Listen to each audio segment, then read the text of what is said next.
7:42 p.m. Cold wind blowing from the north. Can't see the stars anymore. I'm Jake Morgan. You're listening to what's left of WZED 104.3 FM, broadcasting on a backup diesel generator hooked up through the emergency chain I never thought I'd use. I'm in a small booth in northern Pennsylvania, just outside of Scranton. Feels like the edge of the world tonight. Drop a comment. Tell me where you're listening from and what time it is for you. The tower's still up for now.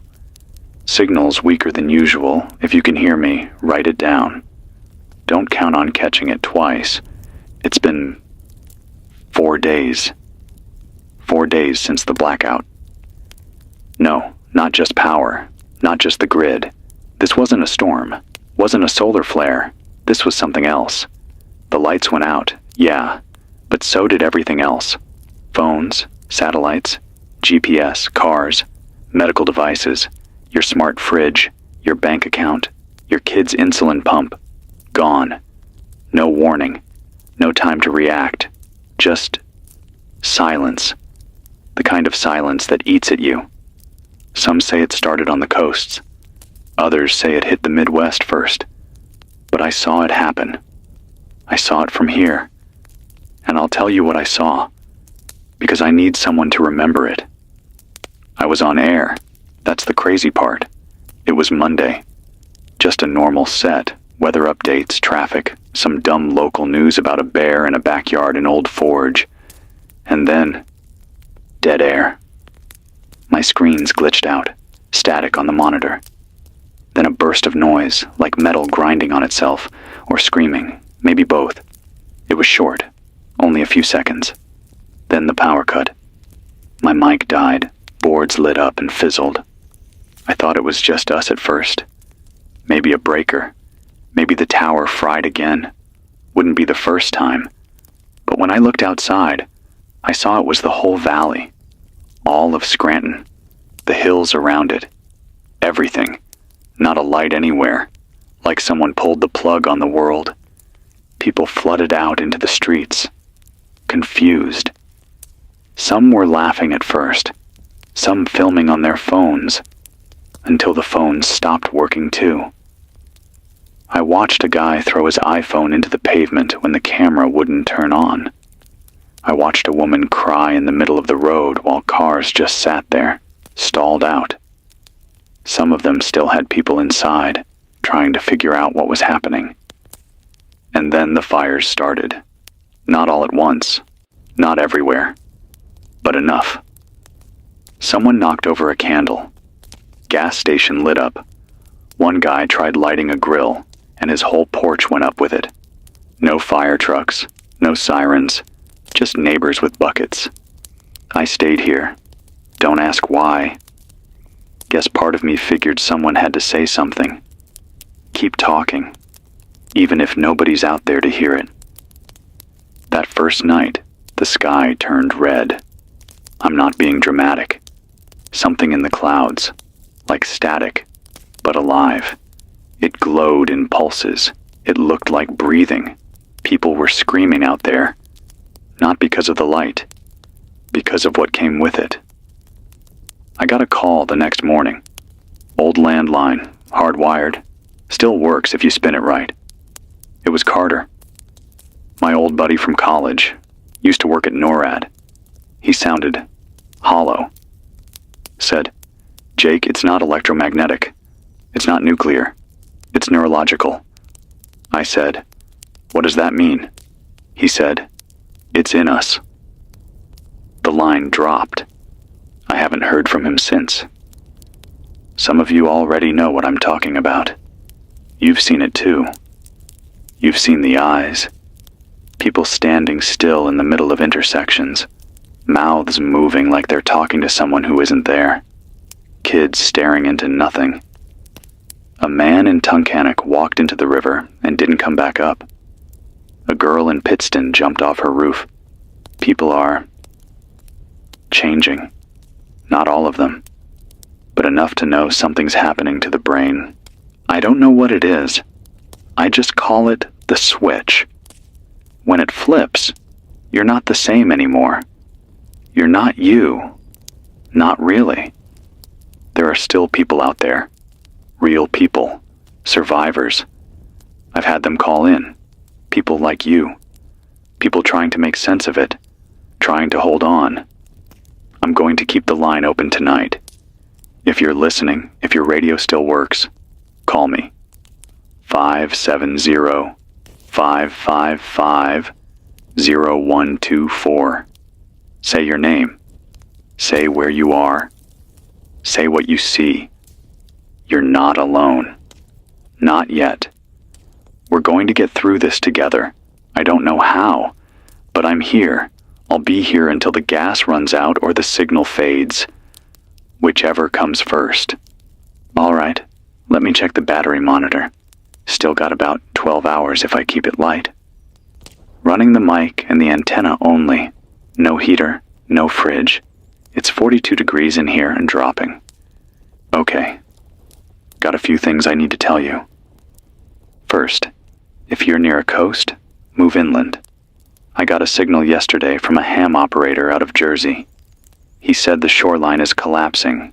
Sinkholes, mass flooding, sea levels rising fast. He mentioned the pine barrens are now part swamp. Whole neighborhoods swallowed. Second, stay away from the major cities. Philly, New York, Boston, total blackouts. No movement in or out. The air smells wrong there. Chemical. Even corpses don't rot right. I don't know why, just stay out. Third, don't trust drones. I know that sounds crazy, but people have seen them.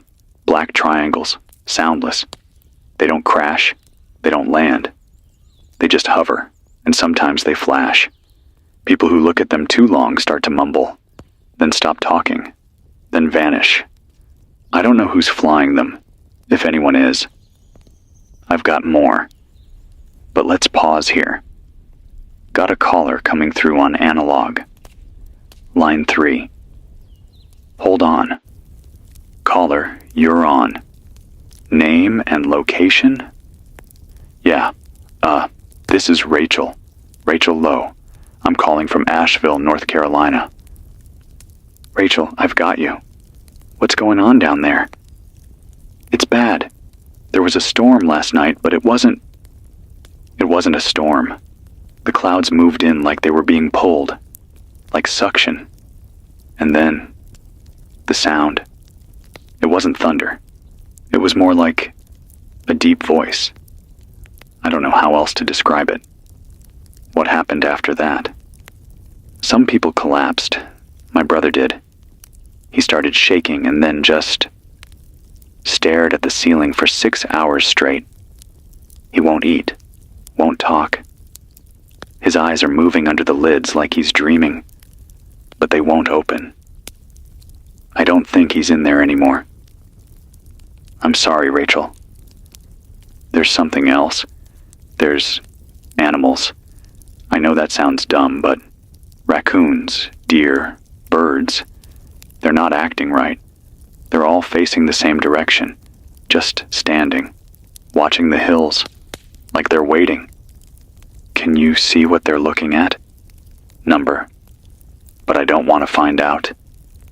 Rachel, hang in there. You're not crazy. Others have reported similar things. Stay inside. Cover your windows.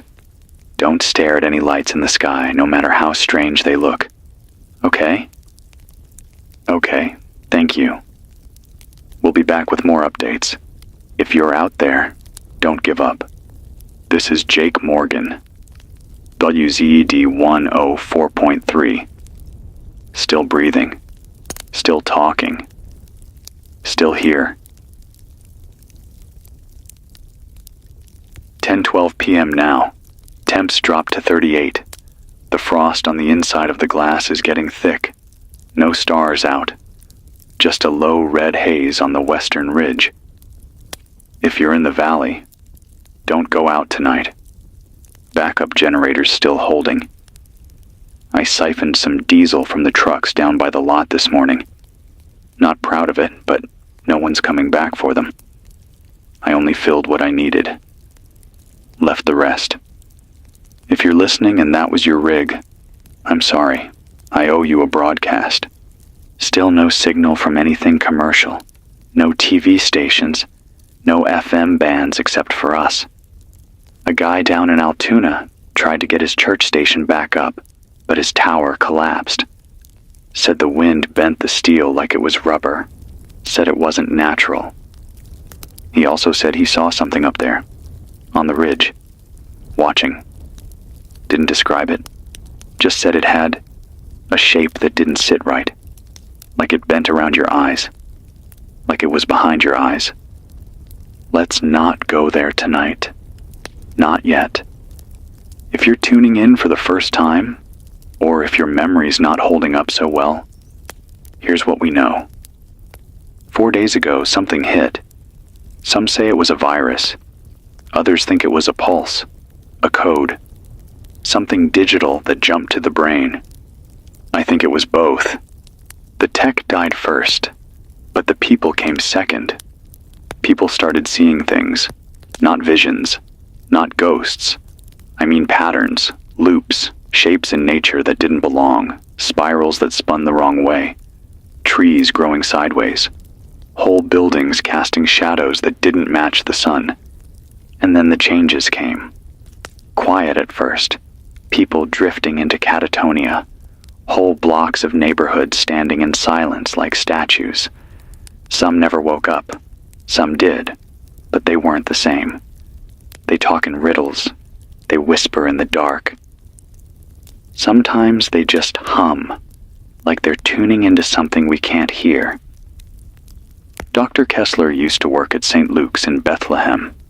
He called in 2 days ago, said he thinks it's a neural loop, like a corrupted update to the human operating system. He called it synthetic recursion. Said the signal infected AI servers first, then jumped to satellite carriers, then bled into us through screens, sound, and light patterns. I asked him how we fix it. He didn't answer. Look, I don't know if that's true. I'm not a scientist. I'm a guy with a radio mic and a fading voice. But something broke. And not just the grid. Something in us. I tried to write down what I've seen, but the words don't work right anymore. They tangle up. So I talk.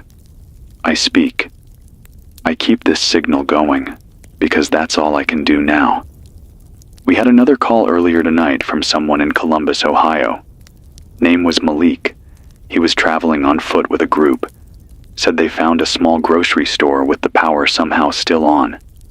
Backup solar, maybe. But when they opened the door, they found all the food untouched, and every mirror inside was cracked, like it exploded from the inside. He said they grabbed what they could, but when they stepped outside, there were footprints, bare feet, dozens of them, in the mud, circling the building, but no one there.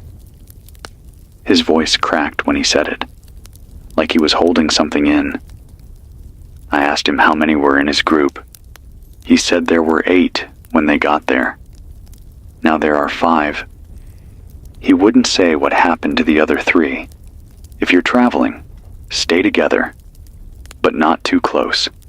Keep eyes on each other. Use names often. And don't trust anyone who stops blinking. I'm not kidding. There was a guy yesterday.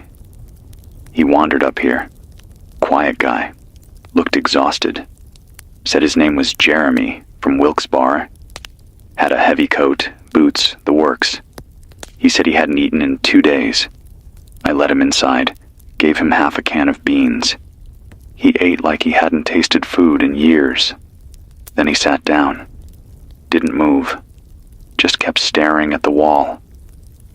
I tried to talk to him. Asked him about where he came from. He said one word. Doors. I asked him what doors. He said, the ones in the mind. Then he blinked. Once. Slowly. And smiled. The kind of smile that doesn't reach the eyes. That's when I saw it. His pupils. They were gone. Just voids. Not white, not black, just absence. Like a hole had been punched through his soul. I asked him to leave. He stood up, nodded once, and walked out. I haven't seen him since. But earlier, I heard something scratching the side of the building. I didn't check. I've locked the lower entrance and jammed the back stairwell with metal bars from the equipment rack. The upstairs studio is the only safe room left. If anyone gets in here, I won't be broadcasting again. So if I go quiet, you'll know. All right. Time for another survival tip, if you're taking notes. You need water more than food. 3 days without water, and you're done. But don't trust the taps. I don't know what's in the mains anymore. I saw green coming out of one pipe downtown. Thick, oily green, like antifreeze mixed with seaweed. Best bet? Collect rainwater. Filter it through cloth. Boil it for 10 minutes minimum. Or use old charcoal filters from fridge units or air purifiers. If they're still dry, they'll work. And bleach, if you have it. 2 drops per liter. No more. You don't want to poison yourself just to live another day. Food. Stick to canned. Avoid anything that buzzes. I mean that. If you hear a sound coming from a sealed can, do not open it. It's not pressure. It's not gas. Just leave it. We've had people go missing after eating from those. Or worse, start talking to the air like someone's whispering recipes to them. Next caller. Line 2. You're on. Name and location? Yeah. This is Theo. Theo Barnes. I'm in Missoula, Montana. I'm alone. Go ahead, Theo. What are you seeing? I found a map. It wasn't here before. It was drawn in charcoal on the floor of my garage. I didn't make it, but it's a perfect copy of the city. It has marks on it, circles, lines, crosses, and they keep changing. What do you mean? I mean, when I wake up, the marks have moved. Every day, like it's tracking something, or someone. Are the marks near your house? Getting closer. Listen to me, Theo. Leave the house. Take only what you need. Find somewhere open. Forest, field, doesn't matter. Concrete traps sound. Trees muffle it. The more nature, the safer you are. Okay. I'll go. I just didn't want to believe it was real. But I think I knew. You're not alone, Theo. Get moving, and don't look back. Thank you. Keep calling in, everyone. Share what you know. Anything strange, anything dangerous. Knowledge is currency now. It's our only defense. The world we knew is gone. What's left is raw, and it's hungry. Stay breathing. This is Jake Morgan. 12:44 a.m. Can't feel my fingers. Might need to start using gloves in here soon. Condensation's freezing on the mic arm. I've shut off everything but the transmitter and the low-power desk light. Signal's faint. I know that. If you're catching me on the fringe, you're probably getting distortion. Words breaking up. If you hear one sentence clean, that's enough. Hold on to that. The hum is back, the one in the walls. Thought it was just me at first. Stress, maybe. But it's rhythmic now, like a heartbeat, far away. Some nights it fades, other times it feels like the whole building is vibrating just enough to drive me mad, like something is crawling underneath. Anyway, I'm still here. Quick update. The generator's holding steady. I've started rationing fuel, only using it from sunset to sunrise. Daytime, I've rigged a solar panel from an old road sign outside. Barely charges a car battery, but it's enough to run a shortwave band and power the emergency light for a couple hours. You do what you can. Still no news from major cities. Pittsburgh's gone. Not just dark, gone. I talked to someone out of Wheeling who said the river turned black downstream and started bubbling. No bodies, no debris, just steam and birds circling overhead, moving in spirals. Tight ones, like something magnetic is pulling them. Let's talk about that. About patterns. You're going to start noticing them. In puddles. In dust. In the way the frost forms on windows. You'll look once and it won't mean anything, but your brain will remember. And the next time you see it, it'll be the same. Slightly shifted. Like it's alive. Moving. I don't know what it means, but I know this. Don't trace it with your finger. Don't try to redraw it. You're inviting it in when you do that. I made that mistake. I did it on day 2. It looked like a spiral, just a simple swirl of soot on the studio glass. I don't know where it came from. I touched it, followed the line like it was a maze. Felt this sharp cold in my spine, like my bones had dipped in ice water. Then I blacked out for maybe 20 minutes. I woke up under the desk, bleeding from my nose. I've never touched one since. I've got another list here, things to avoid. Write this down if you can. Don't sleep under mirrors. If they crack during the night, burn them and move. If your reflection doesn't move with you, leave the room. Immediately. If you hear a voice that sounds like someone you know, but they're not there, don't answer. If your clocks all stop at the same time, bury the batteries. Don't reuse them. Never, under any circumstance, play recordings from before day 0. The signal can bleed through old media.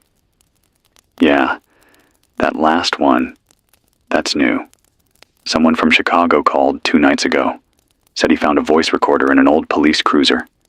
Pushed play. It was just routine dispatch chatter. But then, underneath it, there was a second voice. Slow. Repeating coordinates. He followed them and found a hole in the earth. Circular. Warm air rising from it. No sound. Just silence so deep it made his ears ring. He said he stared into it for 3 minutes. He hasn't called back since. If you found old tech, tape decks, hard drives, DVDs, burn them. Don't play anything from before. The past isn't safe anymore. And speaking of unsafe, power's coming back in some places, but not how you'd think. People are reporting cities lighting up again, street by street. But not all at once. It's patchy. Like flickering. Someone named Elise called in from Springfield. Said the lights came on in her block, one by one, like breadcrumbs, leading somewhere. She followed them. Said it felt like they were calling her. Her words, not mine. She got to an old shopping mall. Abandoned, but fully lit inside. Music playing. Old mall jazz. You know the kind. Echoing soft brass and artificial palm trees. She said mannequins were positioned at every entrance, like they were watching the doors. She walked in. The lights shut off behind her. All of them. I haven't heard from her since. I'll say this again. Just because the lights are on doesn't mean anyone's home. It doesn't mean it's safe. Look, I don't know what's running those circuits. I don't know what's hijacked the grid, but I know it's not Con Ed or Pico or Duke Energy.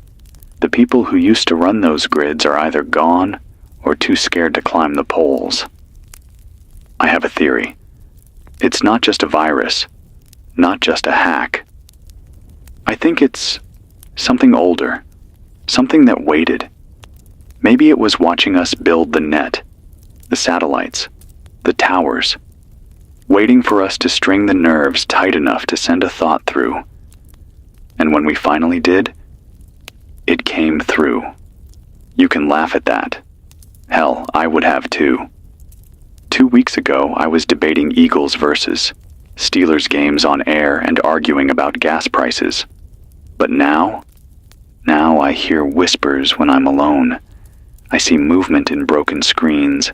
I see eyes where light should be. I'm not ashamed to say I'm afraid. I think we all are. But that doesn't mean we stop. People are still fighting, still living. I've heard stories of bakeries reopened with wood-fired ovens, water wheels generating current, doctors relearning manual surgery, parents teaching kids with chalkboards. We're not done yet. Not if we choose not to be. All right, I've got another call. Line 1. You're on. Name and location? Yeah, it's John, from Houston, North End. Go ahead, John. You're live. I saw something in the refinery. We were scavenging, looking for clean fuel. And I swear to God, Jake, the tanks were breathing, like they were alive, in and out, steel rising and falling. That's impossible. I know, that's what I said. But then we saw the heat shimmer, like something huge and invisible was standing between the stacks. We ran. One guy didn't make it. The air just folded him.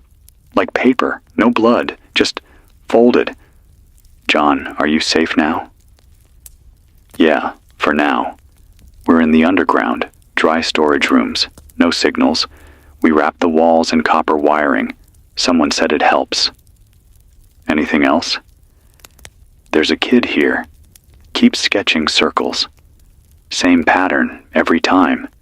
Says it's where the signal sleeps. John, if you can, send those drawings. If anyone's listening and can identify them, call in. We need all the knowledge we can get. Copy that. Signing off. Stay safe, John.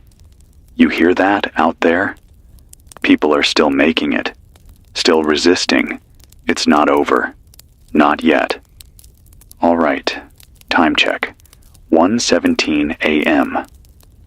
I'll keep the light on. I'll keep the signal warm. You do the same. Stay awake. Stay human. I'll be here. This is Jake Morgan. 3:03 a.m. The static's getting louder, like the tower's breathing again. Not sure if it's atmospheric or if something's climbing the rig. I'm not going out there to check, not after what I heard earlier. Birds, at this hour, circling above the station. No chirps, just wing beats. Dozens of them, moving like one thing, like they've been stitched together by thought. I've shut off the rooftop lights, sealed the inner hallway door. Just me in the studio now. I've set up a perimeter, 3 tripwire cans, 1 makeshift spike I built from a busted mic stand. I don't know if it'll do anything, but it helps to feel like I'm not totally helpless. I found something odd earlier. Old paper map from the 90s, stuffed in a drawer near the storage room. Nothing strange about that. But someone had circled the Allegheny National Forest.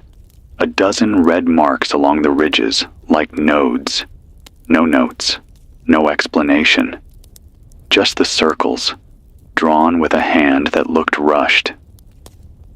I've never been out that way, but if this tower ever dies for good, I might go. See what's out there. See what someone thought was worth marking. Anyway, signal's still live. If you're picking this up, don't tune out yet. I've got a few new reports. One came in from Nebraska, woman named Angela.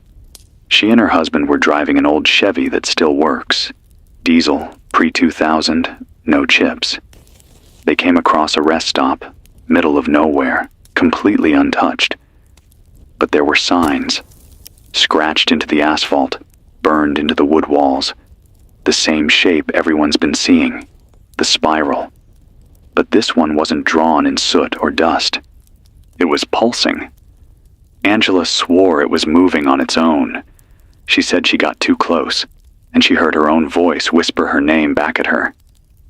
They didn't stop, just kept driving. She said her husband hasn't spoken since. Not one word. Just stares at the road. Blinks once every few minutes. She's scared to stop. Angela, if you're listening, I hope you keep moving. Head west. There are pockets of safety past the Rockies. People say the terrain interrupts the signal, or whatever this thing is. Places above 10,000 feet seem quieter. Someone else called in from Amarillo, Texas. Said the sky opened up. His words.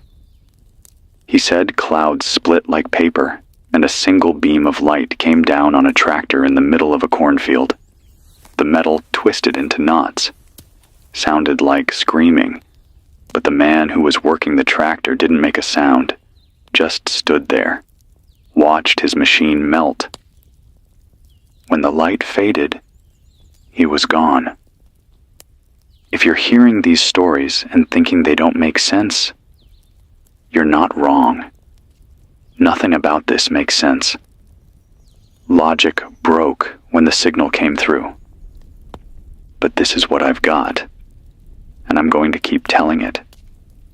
I haven't slept in 26 hours. Not really. Just little micro naps when I black out in the chair. Dreams are worse now. They don't feel like dreams. They feel like someone else's memory. I keep seeing a room. White walls, one chair, a mirror that breathes, and a shape standing behind me, just out of frame, watching. I don't want to sleep again. Not until I know what that shape is. Let me read you something. This is from a note I found outside the building, taped to the side door. Just a torn piece of notebook paper. No name, just a scrawled message. It's not the tech, it's not the signal. It's the invitation. We opened the door. We thought we could map the human mind. Instead, we lit a beacon. And something answered. Something that doesn't want us to look away anymore. I don't know who wrote that, but they were right. We looked too deep. Now it's looking back. All right, got a ping from line 4. Let's see if it holds. You're live. Name and location? It's Maria, from Flagstaff. Go ahead, Maria. I was a teacher, 4th grade, before all this, before the sky turned. I stayed in the school. Thought maybe we could shelter. Some of the kids made it here. Their parents never came. How many kids? 7. At first. We had food for a week. Bottled water. We used the gym mats for beds. Told stories by flashlight. Tried to make it normal. And now, 3 left. The others. They stopped talking. Sat in the hallway and just stopped. I couldn't move them. Couldn't wake them. What happened? One night they walked out the front door, all at once, in their pajamas. It was snowing. They didn't feel it. They walked toward the woods, and the trees opened. Opened? Split down the middle, like curtains. Let them through. What did you do? I tried to follow, but the trees closed.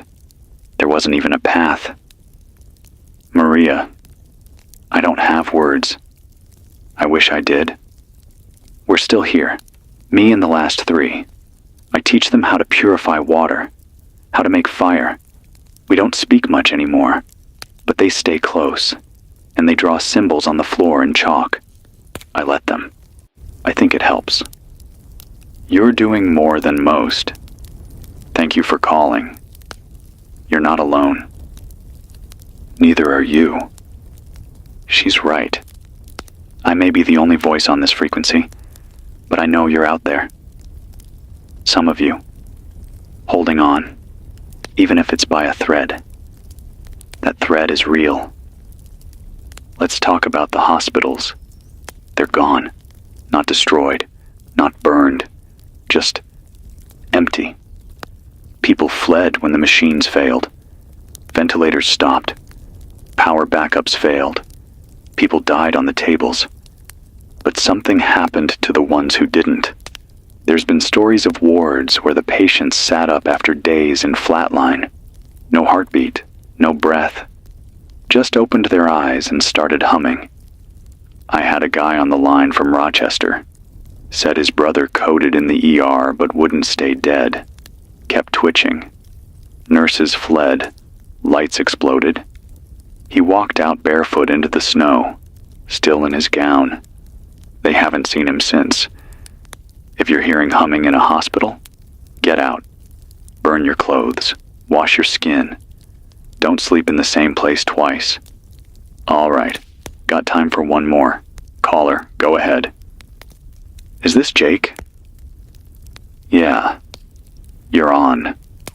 What's your name? I don't know. I can't remember. Where are you? I'm in a tunnel, I think. It's cold. There's water dripping. I don't know how I got here. Do you see anything? Any signs? Light? There's a wall. Writing on it. In blood, maybe. It says, return signal equals voice heard. Can you move? I think so, but something's breathing behind the wall.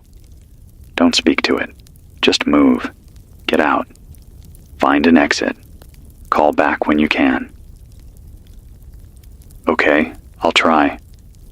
That's all we can do now. Try. Time. 3:42 a.m. Batteries holding. Diesel tanks down to 40%. I'll need to venture out in the morning. See if that guy from the junkyard left his backup drum. He used to keep it chained to the fence.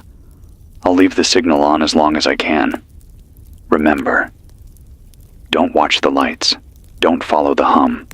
And if you see someone smiling without blinking, run. We're still alive.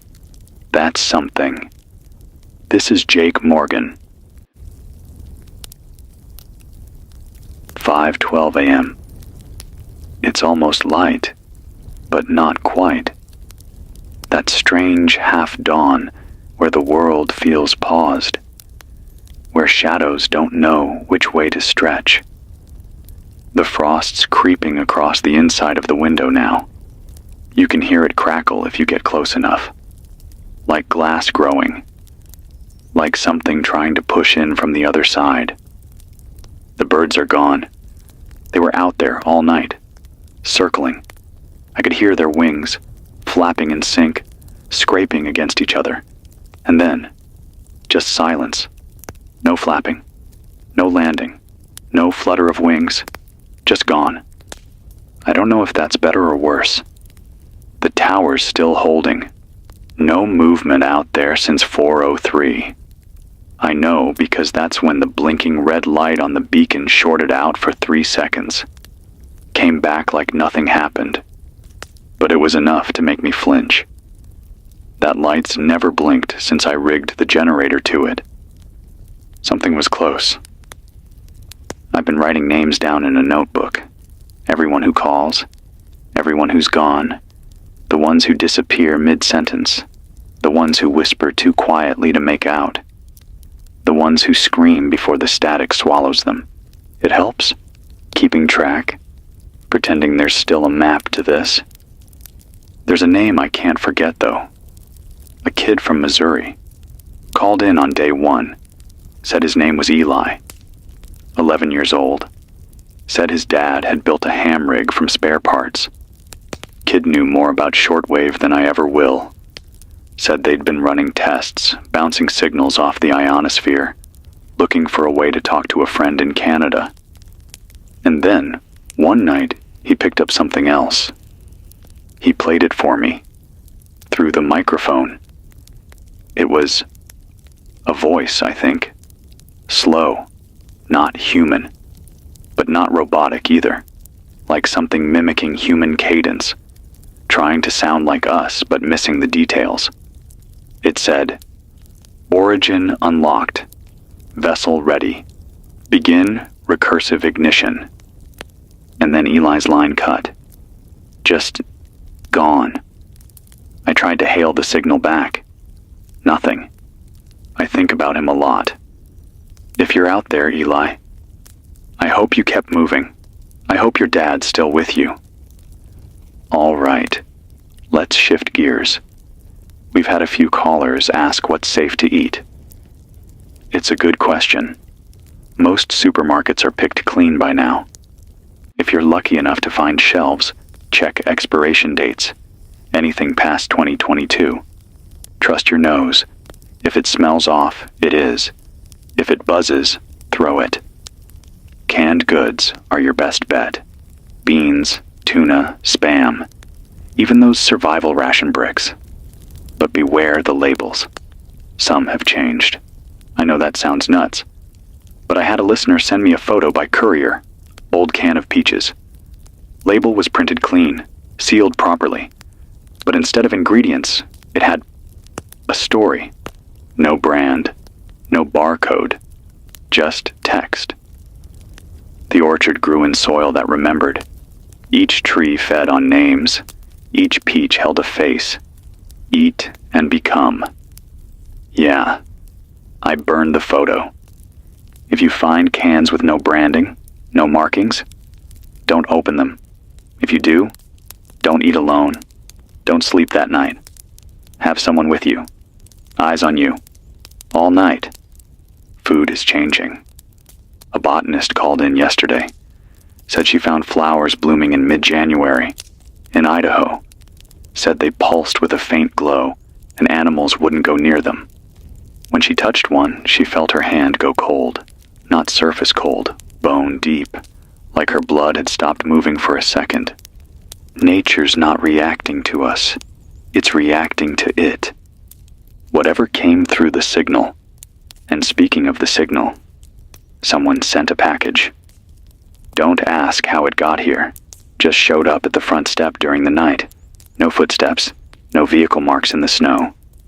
Just a small cardboard box, sealed with red wax. Inside, a cassette tape. I don't have a player anymore, not one that works. But I recognized the handwriting on the label. It said, Z, backup pattern, B/Morgan3. My name, my voice, backup tape. But here's the thing. I've never recorded a backup pattern B. I never labeled anything like that, and when I held the tape, it felt warm. I buried it. Call me paranoid, but I've seen what happens when people play things they don't remember recording. A mechanic from Toledo dug up an old answering machine last week, plugged it into a hand crank, said it played a message from his wife. She's been dead 3 years. But it wasn't her voice. It started like her, but it drifted. Like the machine was remembering wrong, mixing her voice with someone else, something else. The message ended with the phrase, "You opened the door, Drew. I'm not her, but I can wear her better." Drew hasn't called back. There's a pattern here, a mimicry.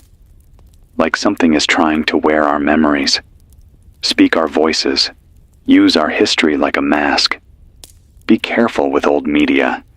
Anything analog, don't trust it just because it's not digital. All right, let's try a caller. Line 3. You're on.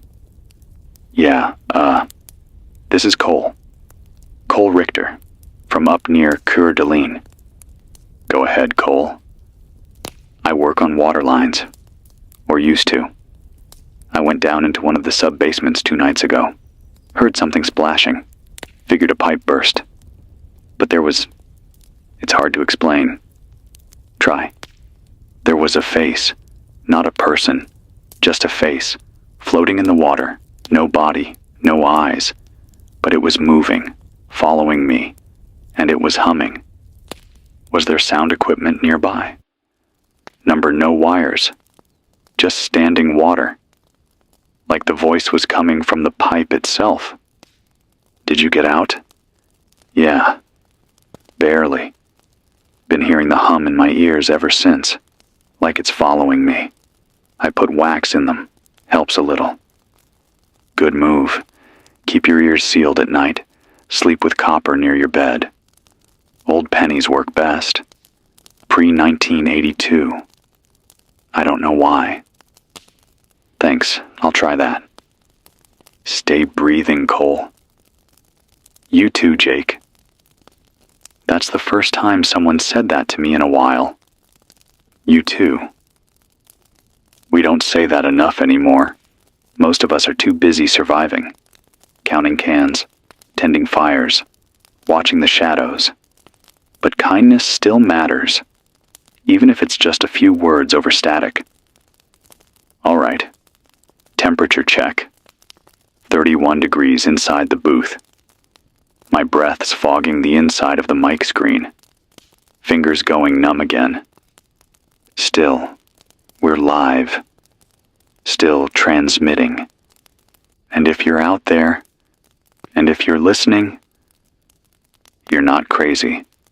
The world changed. Not overnight, but all at once. And I'm here, not because I have answers, but because voices matter. Memory matters. If we forget what was human, we'll lose the only weapon we've got left. Stay awake. Stay moving. This is Jake Morgan. 6:58 a.m. Morning, I guess. If we're still calling it that. The sun's trying to come up, but it's pale, like a flashlight through wax paper. Barely warms the roof. It's been like that since day 2. I haven't seen a full sun since this began. Clouds look thicker than they should, like they've been stitched shut. I opened the hatch earlier, just for a minute. Needed air that didn't smell like diesel and old wires. The wind is different. No birds, no animals. Just a long, low whistle, like a scream being held underwater. Still, it's air. So I breathed it. Something's wrong with the trees. I noticed it when I looked over the ridge behind the tower. There's a line of pine trees that have always stood tall, straight, green, reliable. But now they're bending. Not broken, just leaning. Like something's pulling them toward a center point, a place I can't see. But they can. I marked it on my map. Not sure what I'll do with that yet. I haven't left the station in 2 days. Been living on canned peaches, stale jerky, and the last of my instant coffee. Stomach's been tight, either from nerves or something I ate. Maybe both. I keep hearing scratching in the vents. Too big for mice. Too light for a person. Somewhere in between. Hoping it's my imagination. But I doubt it. All right, news from the outside. If you're writing this down, get ready. A listener named Shane called in from outside Denver. He's part of a group living in a library. Said they chose it because it has thick brick walls and no reflective glass. Smart choice. They've turned the reference section into sleeping quarters. Cook with propane. Use encyclopedias to teach the kids. He said one of the kids found a drawing in an old medical textbook that matched what they saw in the woods. Not a plant, not an animal. Something in between. It looked like a tendril, root-like, but with veins. Said the book labeled it as a theoretical organism. Part fungal, part neural. A model for how ideas might spread biologically. A metaphor. But it's real now. Shane said they found something like it growing under the carpet in the western wing. Thin, pulsing lines, almost invisible unless the light hits them just right. They dug it out, burned it, but it came back. That's the part that matters. It comes back, We're not fighting an invasion. We're fighting an infection. And not just of bodies, but of thought. This isn't a war in the sky. It's a war in the mind. All right, let me read something. This came from a handwritten note passed to me by a courier last night. She didn't speak, just handed me a folded envelope and walked into the woods. The note reads, "If you feel the hum inside your teeth, you've been marked. If you see static in places with no power, you've been scanned. If someone calls your name 3 times from the same direction, do not answer. That voice is not your own." There was no signature, just the initials. DK. Dr. Kessler. Maybe. I hope he's still out there. If anyone could figure this out, it was him. Next caller. Line 5. You're live. Jake? Go ahead. You're on. My name's Milla. I'm in Bangor, Maine. Talk to me, Milla. I was part of a church group. We stayed in the basement of the community center after the first blackout. 22 people. Now we're down to 6. What happened? Some left. Said they heard the voice of God in the signal. Said they had to go east to the water. One woman said the ocean was speaking to her dreams. Did they come back? Number. But the waves changed. They glow at night now. Soft blue. Like bioluminescence. But it moves in words. Like it's writing something across the water. Can you read it? Number, I tried. It hurt. My nose bled. You need to stay inland, Milla. Far from the waterline. We're trying, but food's low. Hope's lower. Listen to me. You're still thinking. You're still resisting. That means you're still winning. 1 hour at a time. That's all we can do. Okay? Thank you. Hold fast, Milla. Don't look at the waves. That's something I've heard before, from 3 other people. Water remembers, and now it's speaking. Be careful what you let it say. Let me tell you about something strange. I've kept a shortwave unit tuned to background bands for weeks, mostly static, sometimes weird fragments. But last night, there was music. Low, scratchy piano. Sounded like it was coming from underwater. The kind of music you'd hear in an abandoned ballroom with broken speakers. Then a voice. Station WTRN now transmitting on frequency 13.13.13. Welcome, listener. You are not alone. You are chosen. The signal only lasted 10 seconds. Then cut. I've tried tuning back. Nothing. If anyone else heard it, let me know. 13.13.13 isn't a real frequency, but I heard it. I know I did. All right. Time for a few updates. Lancaster is gone. Not empty, just wrong. Someone hiked through and said buildings were intact, lights were on, but there were no people. Just shadows, moving against the walls, always out of sync. Don't go there. Mobile, Alabama's holding out. Small community near the outskirts. Wind-powered generators, ground pumps, no screens allowed. If you're heading south, try to find them. Canada's not safe. Borders mean nothing now. Whatever this is, it travels through thought, through light, through memory. And one more thing. I got a letter from someone named Jules. No return address. Just this. I saw my mother today. She's been dead 4 years. She knocked at the window, smiling. She said, "We remember you." I didn't open the door, but I almost did. God, I almost did. That's what it's doing. Wearing the past like clothing. Inviting us in. Don't answer, no matter how familiar the voice. If you're tired, sleep in shifts. If you're hungry, eat slowly. If you're scared, talk to someone, even if it's through static. Even if you don't know them. You're not alone. I'm still here. This is Jake Morgan.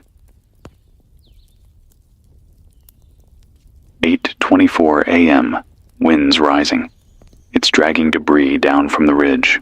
Old wrappers, paper bits, torn plastic. I saw a kid's shoe get blown across the lot earlier. Tiny, untied, like someone left in a hurry. Or didn't leave at all. Sky's shifting again. It's not gray anymore. It's turning the color of bruised skin. Purple with a greenish edge. And it's not clouds. It's thicker than clouds. Almost like smoke. But it doesn't move right. It hovers. Waits. There's a new sound, too. Low, steady. Not from the tower. Not from the vents. Somewhere far away, but deep enough to feel in your ribs. It's like the world is humming back. I haven't eaten yet today. Too busy trying to patch the backup coil on the west relay. Without it, I won't be able to rebroadcast tonight. I used old wiring from the emergency exit sign, wrapped it with foil and cloth tape. It's holding for now, but if you hear a pop or crackle in the signal, that's me, not you. I've been thinking a lot about time lately, not just clocks. Real time. Human time. When this all started, I kept measuring things in hours. How long since the lights went out? How long since the last meal? How long since I slept? But now it's more like events, moments, before the voice, after the spiral, the day the trees bent, the night the stars blinked out. That's how people measure life now. By what changed them. Let's talk about the ones who change. People call them all kinds of names. Sleepwalkers, mutes, echoes. I've just been calling them the marked. You'll know them when you see them. They're not sick. Not like coughing or shivering. They're clean. Too clean. Clothes pressed, hair neat, skin pale like it never sees sun. They don't blink, and they don't walk like we do. It's too smooth, like they're not pushing against gravity. They talk, sometimes, but it's not speech. It's imitation, things they remember hearing. A weather report, a phone call, a lullaby. They loop it, repeat it, like they're trying to understand the meaning through rhythm. If you see one, don't engage, don't follow, don't let them touch you. If you see more than one, leave the area immediately. The marked gather before something changes. They're the signal, not the cause. Someone wrote in. Said they saw 20 of them standing in a field outside Knoxville, forming a ring, not facing each other, facing inward, at something invisible. And then the ground in the center opened, swallowed a deer whole. No sound, just gone. There was no hole afterward, just untouched grass. This world's folding. That's what it feels like paper getting creased and creased and creased again, until it's thin enough to see through. You might have noticed the mirrors, or the reflections. They don't always line up now. You might wave and your reflection doesn't. Might see someone behind you that isn't there when you turn around. Might wake up and find the mirror showing a different room. Cover your mirrors. Break them if you have to. But don't leave them exposed, especially at night. One guy from Michigan called and said he walked past his bathroom and saw himself brushing his teeth inside, except he hadn't brushed yet. Said the version in the mirror turned, looked directly at him, and mouthed, "You're already here." He moved into the garage. Sleeps on a cot now. Doesn't go near that part of the house. I can't blame him. Let's take a call. Line 2. You're live. Jake, this is Lena, from outside Boise. Go ahead, Lena. I was a music teacher, used to play piano in the evenings. It helped keep us calm, helped the kids sleep, but then the notes started changing. Changing how? I'd press one key and get another sound, always slightly off. Not dissonant, just shifted. Like the piano remembered the right note, but didn't know how to say it anymore. Did the kids notice? They started humming along, even when I wasn't playing. Same off-key tune, all of them, in unison. That's not normal.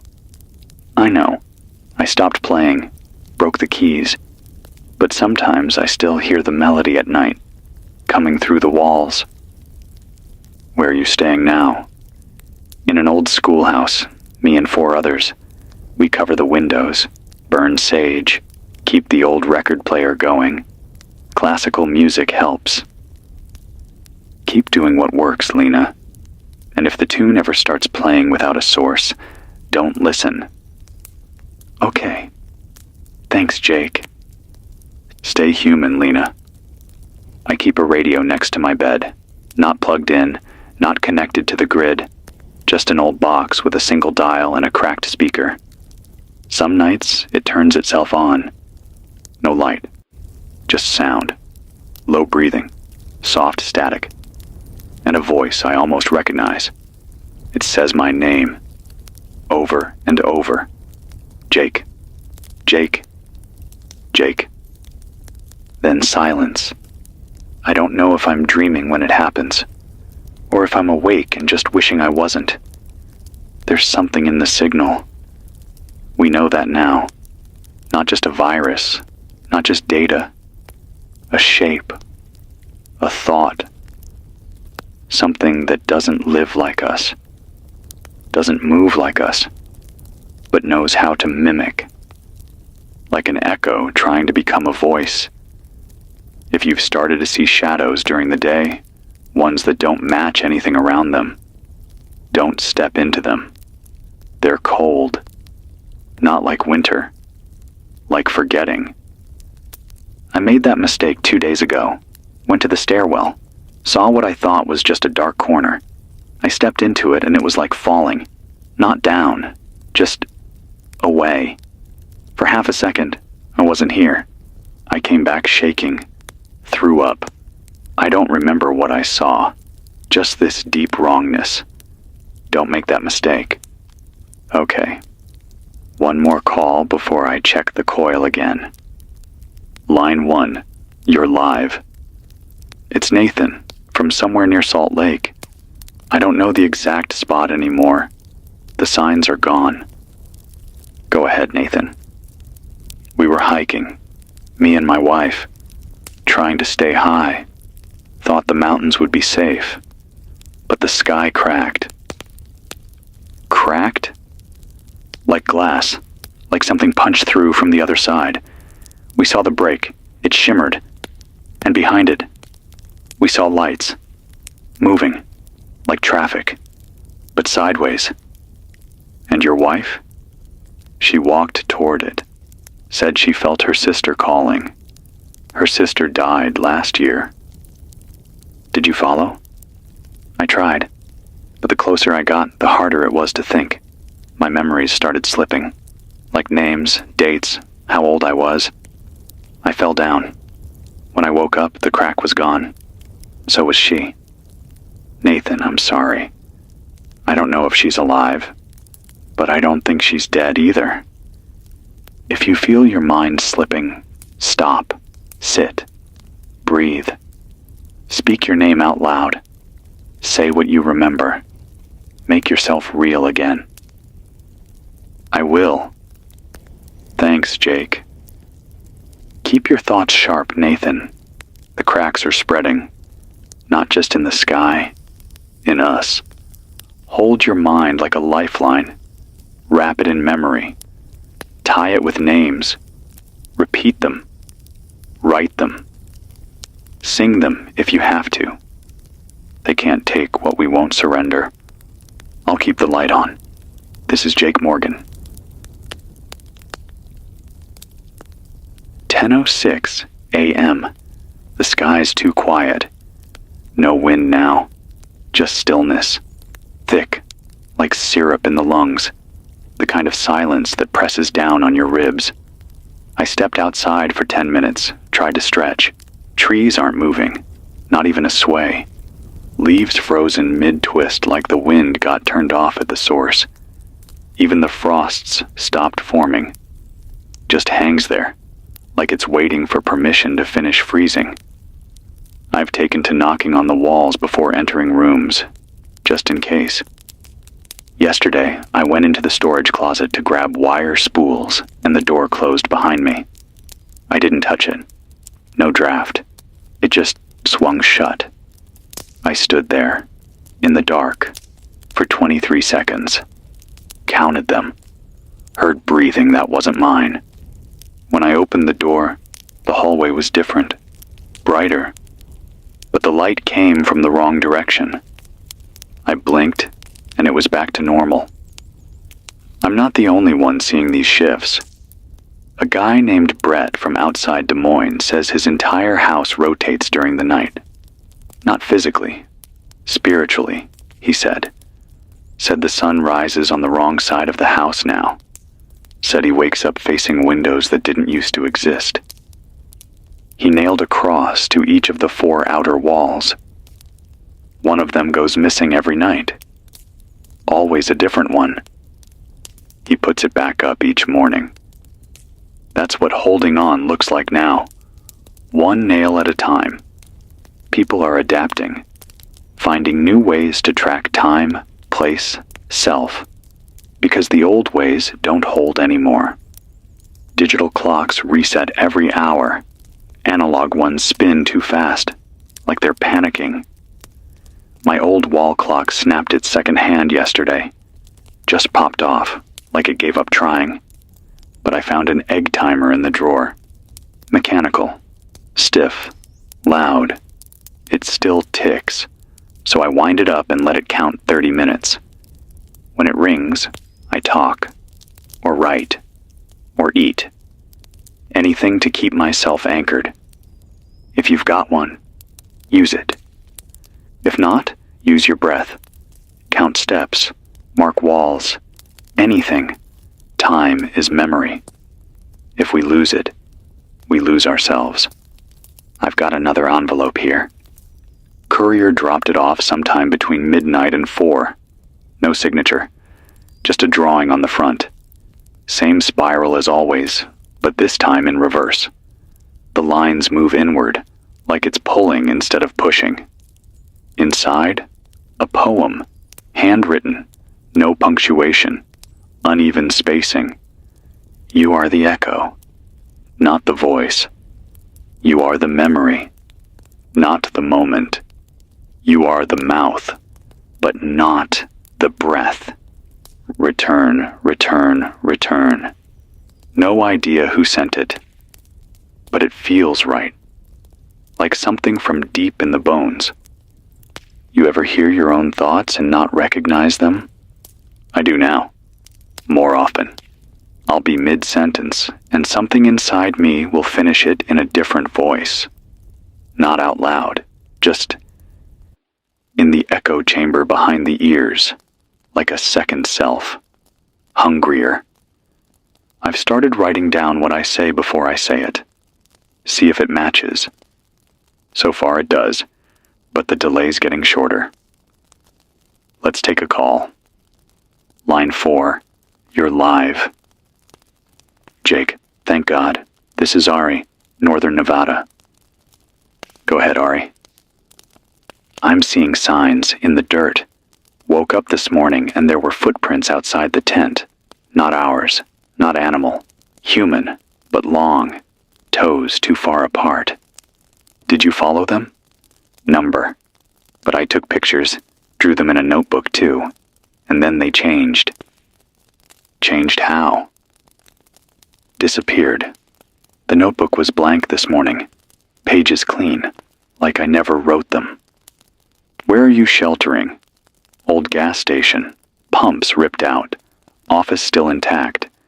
We covered the windows with old signs. Keep a fire going in the bay. You with anyone? My sister. And a dog. She calls him Juice. Smart dog? Smarter than me. He barks at nothing. Sleeps on the door. Growls if we get too close to the walls. Listen to the dog. I do. Keep doing what you're doing, Ari. Stay in motion. If the pages go blank again, write in blood if you have to. I already did. That's how we win. Thanks for the call. They're erasing things now. Memories, records, logs. It's not just death anymore. It's absence. Somebody wrote in last week, said they had 6 family photos on the fridge. Polaroids. Same faces for years. They woke up one morning, and one face was gone from each picture. Not scratched out, not covered, just gone. Like they were never there. A week later, the name vanished from their journals. They're forgetting who it was, and then they'll forget they ever had someone to forget. That's how it's spreading. Not through infection, through subtraction. The past is being thinned. If you still have photos, hide them. In books, in metal boxes, somewhere deep, somewhere cold. Protect your story. All right. Some updates. Fargo is under ice, not snow. Ice. Solid sheet over the entire downtown. Nothing natural. People say it glows from underneath at night. Don't step on it. A caller from Richmond said they found an old record shop that was still playing music. No power, no generator. Just speakers humming out Billie Holiday. But the voice wasn't right. It hit notes she never sang. They left after 20 minutes, said their dreams haven't stopped singing since. A woman from Santa Fe said her mirror started showing sunrises again, even when it was night. But the sun in the mirror has teeth. Don't stare. And this, maybe the most important thing I've heard this week. A guy named Reese from northern Canada found a field of radios. Hundreds. Old ones, new ones, stacked and scattered across open snow. None plugged in. All broadcasting the same signal. 3 words on a loop. We hear you. That's it.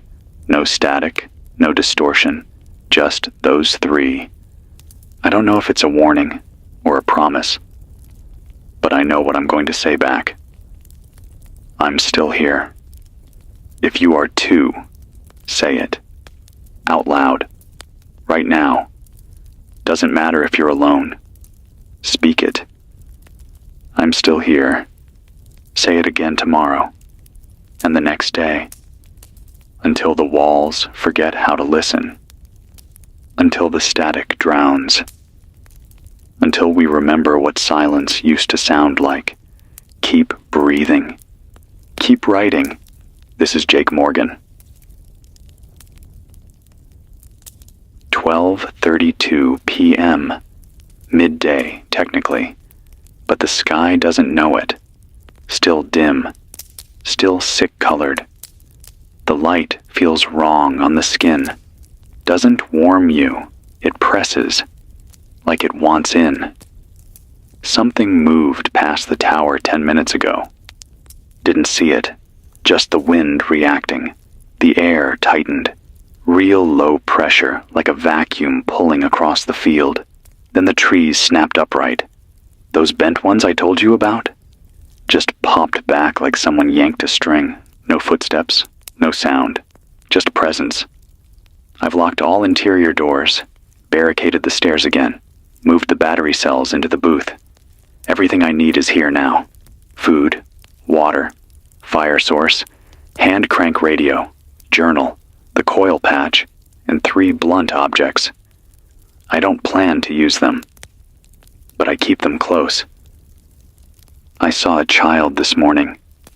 At least, I thought I did. She was standing across the lot, barefoot, wearing a red raincoat, hair like black wire, not moving, not blinking, just watching. I opened the mic to speak to her, thought maybe I could say something kind, something human. But when I looked again, she was gone. The snow where she stood was untouched. No prints, just a small puddle, perfect circle, still warm. I didn't go near it. There's a pattern to this. I can feel it more than see it, like a rhythm under everything. Things show up when you least expect them, then disappear if you give them attention. It's not stalking. It's studying. Whatever's on the other side of this, it's learning, watching how we react, what we do when we're scared, or tired, or kind. It wants to see if we'll still act human when it takes everything away. So far, some of us do. Let me share something someone sent me. Letter arrived by hand again. This one had no return name, just 5 words on the back. Memory is the last fire. Inside was a story about a woman in Utah who kept a diary every night since the lights went out. She wrote everything, what she saw, what she feared, who she missed. One night, she woke up and the journal was gone. She searched the house, found it in the fridge. Every page was blank, except the back cover. It said, in handwriting not hers, "Stop remembering. We are almost here." She burned the book, started again. Writes on walls now, with chalk, with ash, with berry juice, anything that leaves a mark. Because she says when she forgets, even for an hour, the walls whisper. Don't let the voices write your story. Write your own. Even if it fades. Even if no one ever reads it. Even if it's just to prove you were here. Let's check the line. Caller on 3. You're live. Is this real? Jake? You're on the air. What's your name? Gina, from outside Erie. Welcome, Gina. Talk to me. I found a man last night, on the road. Looked fine, clean, healthy. Said he was looking for his house. But what? He didn't have a shadow. The headlights passed through him like smoke. But he talked like normal. Said he had a wife, a dog named Milo. Said he was sure he left them just around the bend. And then, he asked me to follow him. Said he needed someone to walk him home. Did you? Number I drove, fast, but now my mirrors don't show me anymore. Just the road? Number just him. Still walking. Listen, Gina, you need to get rid of your mirrors. All of them. Wrap them, bury them, smash them. Whatever it takes. And don't answer if he speaks again. Okay, I will. You still human? Yeah, I think so. That's enough. Thanks for the call.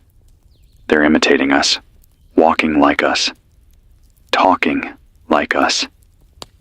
But they miss the details, like shadows, like warmth, like memory.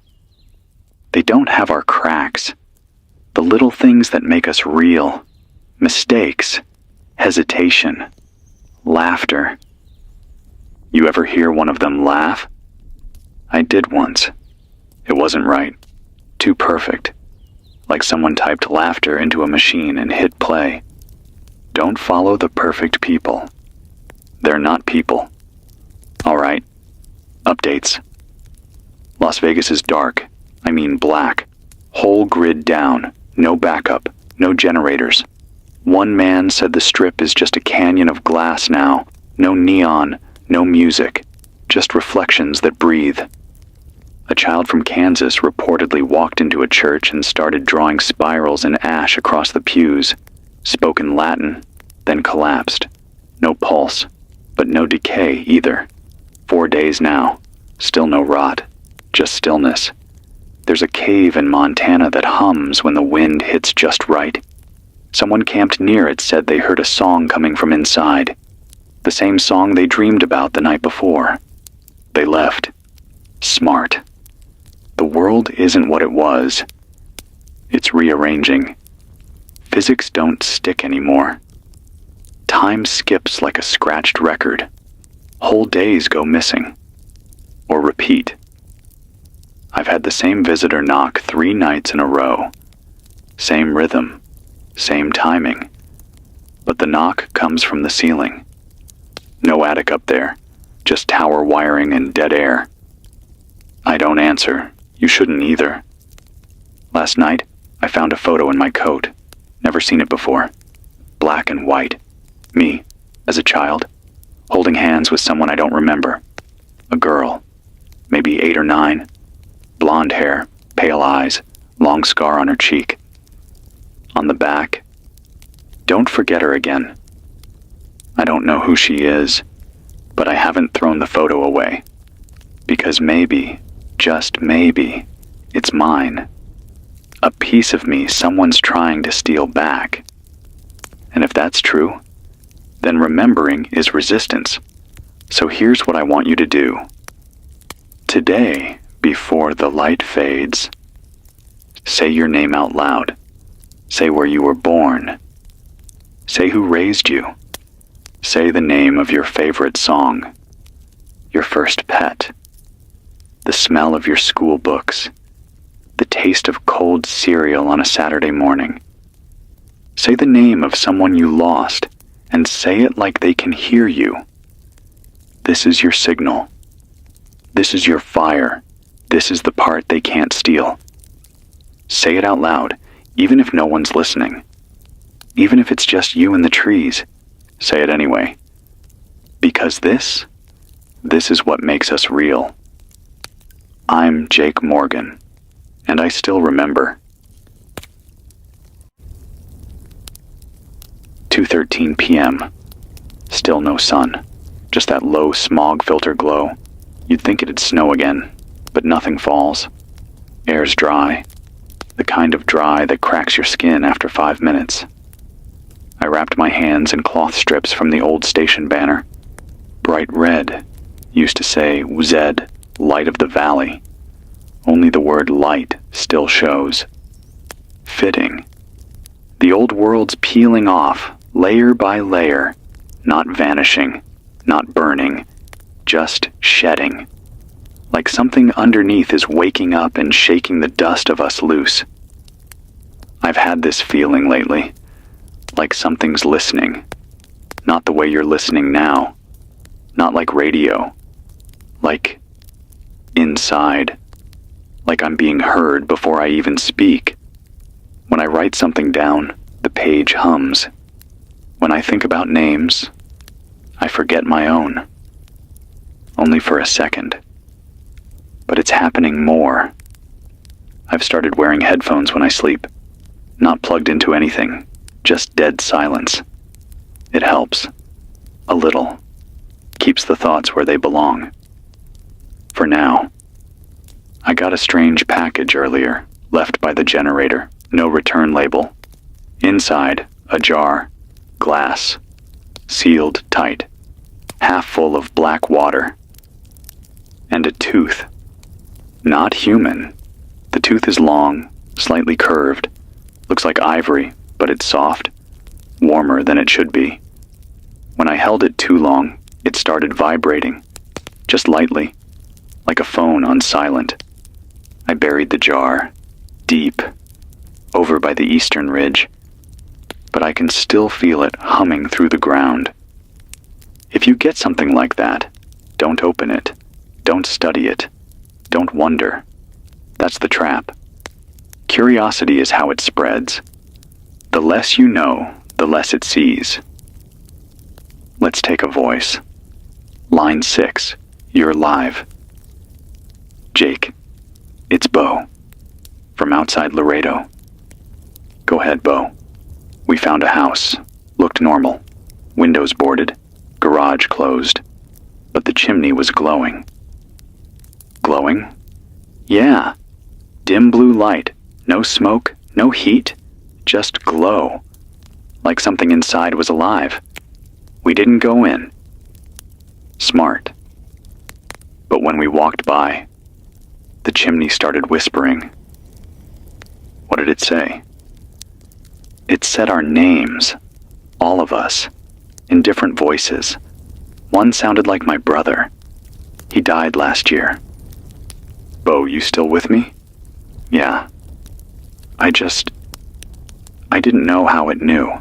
We never said our names out loud. That's the thing. It doesn't need you to speak. It listens to your memory. If something knows your name before you tell it, run. Don't ask questions. Don't look back. Got it. Where are you now? Camped in a junkyard, old tires, scrap metal, nothing reflects.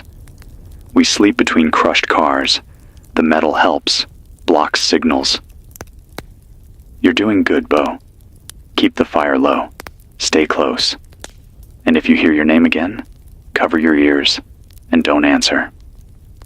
Thanks, Jake. You still breathing? Yeah. One day at a time. Then we're still winning. There's been talk of safe zones. Don't believe them. Not the ones you hear over static. Not the ones whispered from broken speakers. If it sounds too clean, too calm, too planned, it's not real.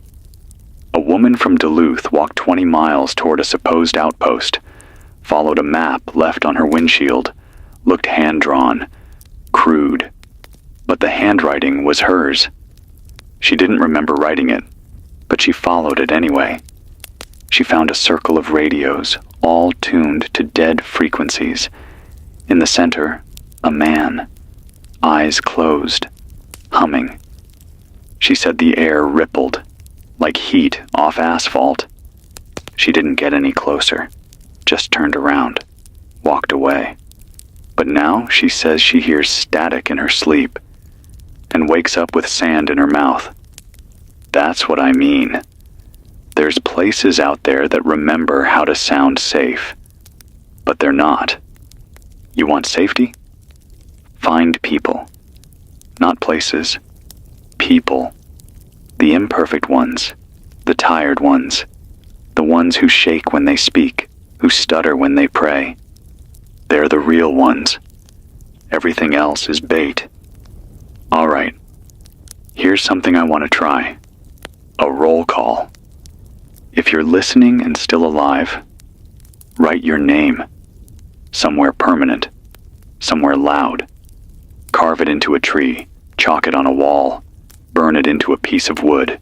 Use your real name. Not a handle. Not a code. Let the world know you were here. Not for them. For us. So that if I'm ever walking that road, if the tower dies and I have to move, I'll see your name. And I'll remember this moment. You and me, alive at the same time, talking through the dark. I'll read names as I get them. They matter. You matter. Let's take another. Line 7. You're on. Jake, I don't know if I'm awake. What's your name? I think it's Devin. I used to live in Cleveland. Go ahead, Devin. There's something in the sky now. Looks like a crack. Not lightning. Just a line. Vertical. Like the sky's splitting open. What's on the other side? Nothing. Just black. Like space. But it moves. Breathing. Sometimes it winks. Like an eye. Have you seen anyone else? Number not in 2 days. But the trees move toward the crack. Slowly. 1 inch a day. Get underground if you can. Deep. Find stone, iron, anything rooted in before. Okay? You're still human. I hope so. That's enough. Sleep with salt around your bed. Burn something old every morning. Speak your name. Thanks, Jake. We're still here, Devin. You and me. And that's what matters. I've got a list now. Names etched into the walls of the booth. Everyone who's called. Everyone who remembered. It's getting longer. And that means we're not done yet. Keep talking.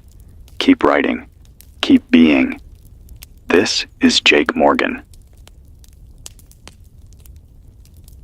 4:09 p.m.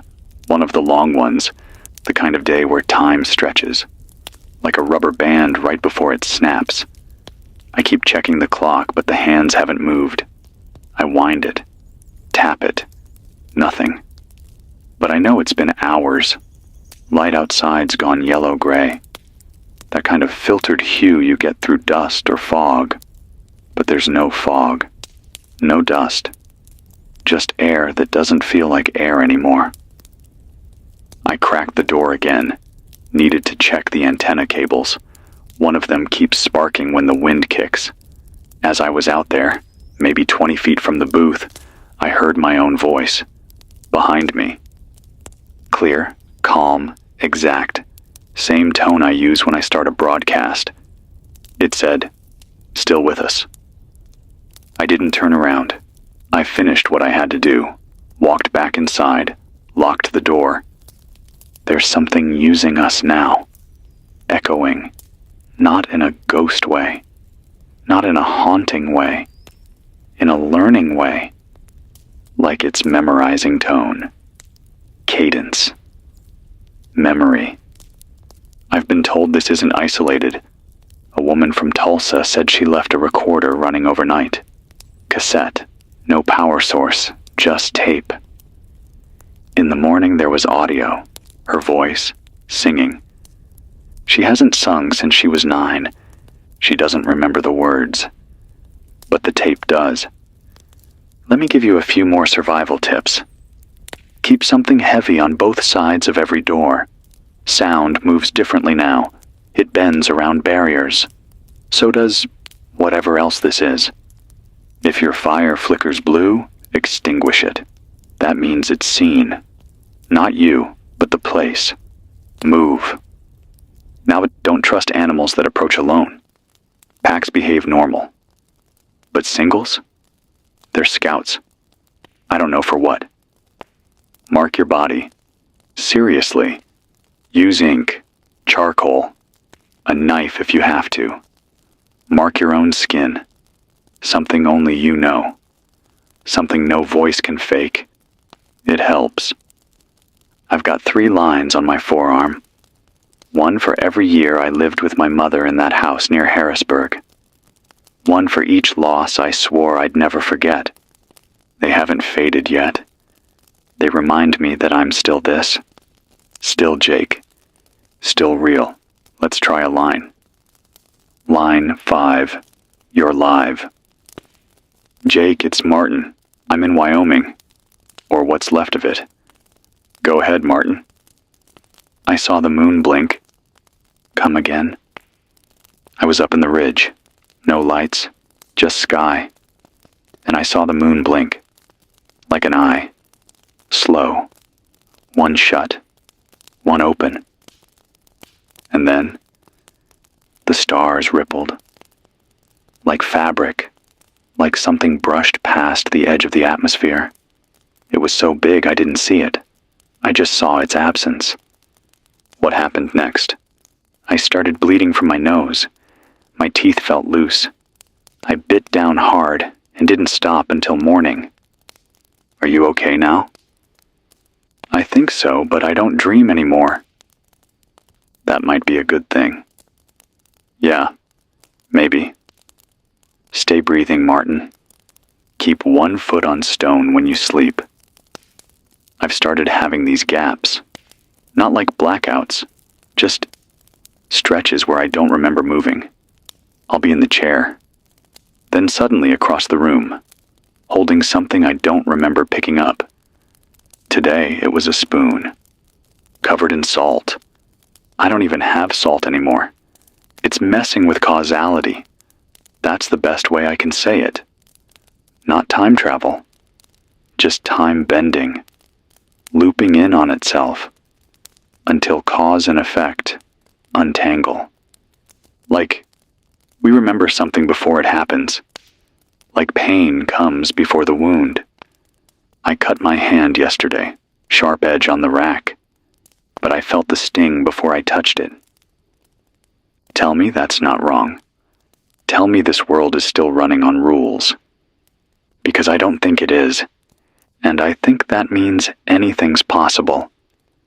Even hope. Let me read something.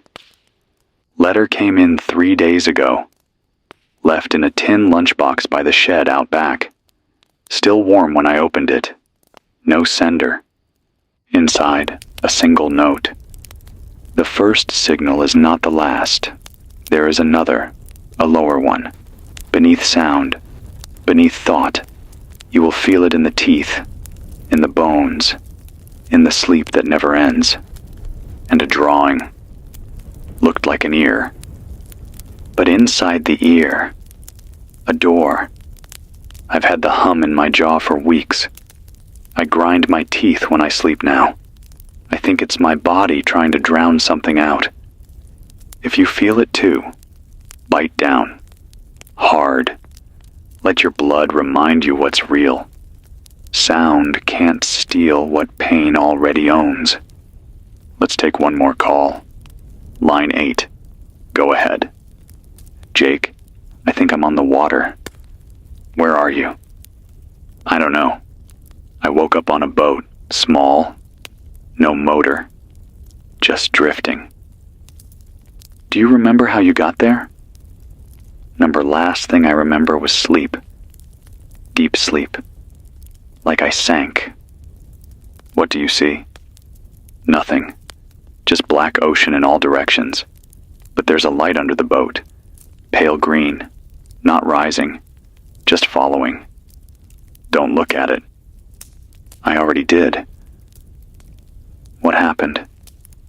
It smiled. Can you row, paddle? No oars, no sail, just drift. Try to sleep in short bursts. Head down. Cover your eyes. I don't know if I'm alive, Jake. You called me. That means something still wants to connect. That means something human is still awake in you. Okay. I'll try to hold on. That's all any of us can do. If anyone else is hearing this and you're near a shoreline, keep an eye on the tide. If it glows, if it sings, if it winks, turn back. The sea remembers, and it wants us to forget. I'm going to take a break. Just 10 minutes. I need to check the coil again. Reset the breakers. My fingers are shaking. Hard to tell if it's cold or fear anymore. Doesn't matter. Still breathing. Still human. You are too. Say your name. Say it loud. Say it like it's the last thing that matters. Because it is.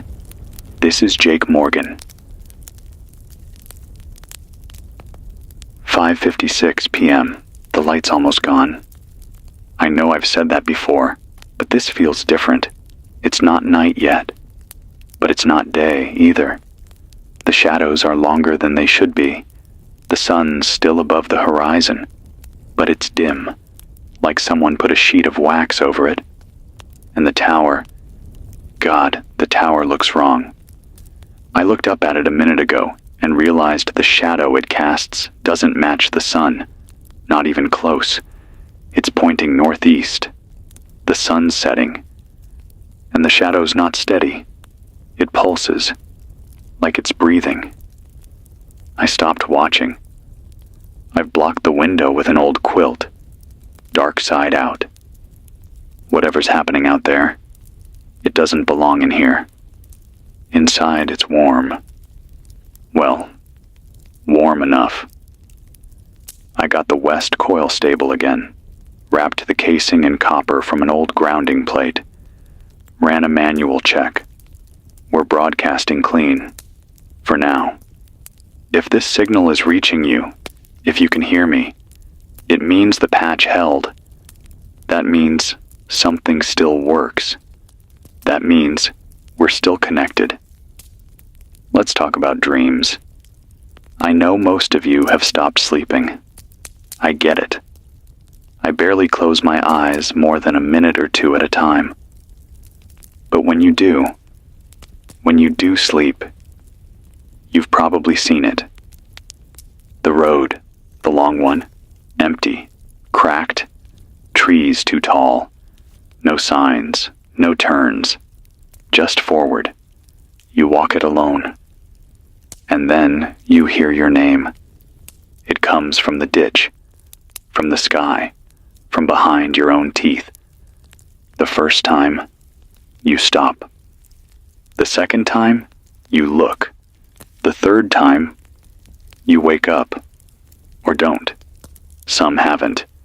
I've gotten calls, emails once, before the net dropped, from people who said they couldn't wake up.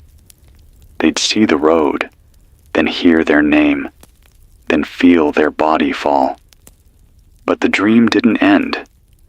They walked for days, weeks, no food, no water, but they didn't die. Just walked. One said they saw a billboard eventually. It said, "You were never meant to wake." That's when they knew. Whatever's coming isn't trying to kill us. It's trying to keep us. That's worse. Hold on. I've got a call. Line 3. You're live? Jake, it's Ezra. I don't know where I am. What do you see? Snow. All around. Flat. But it's not cold. Are you outside? I think so, but I don't feel anything. My feet aren't sinking. There's no breath in the air. Sounds like a pocket. Pocket? Yeah. A place pulled out of sync. Off the timeline. Not quite here. Not quite gone. They're happening more. How do I get out? You need to remember. Something small. Something real. A birthday. A song lyric. A smell. I remember my dog's paws. They smelled like corn chips. Good. Say that. Over and over. Keep saying it until you taste it. They smelled like corn chips. They smelled like corn chips. Say your name. Ezra. I'm Ezra. Say it again. I'm Ezra. I'm static. Ezra. Line dead. I'm leaving the channel open. If she comes back, I'll take her first. If you find yourself somewhere that feels familiar but off, don't accept it. Don't settle. Don't get comfortable. Comfort is bait. Familiar is camouflage. It wants you to feel safe so you stop questioning. So you stay. That's when you're lost. Mark your spaces. I've told you this before, but I'll say it again. Symbols help. A cross, a circle, a triangle, anything personal. I've drawn 3 lines on every door in this place, left to right, top to bottom. Each one means something to me. First line, my name. Second, my first memory of my father.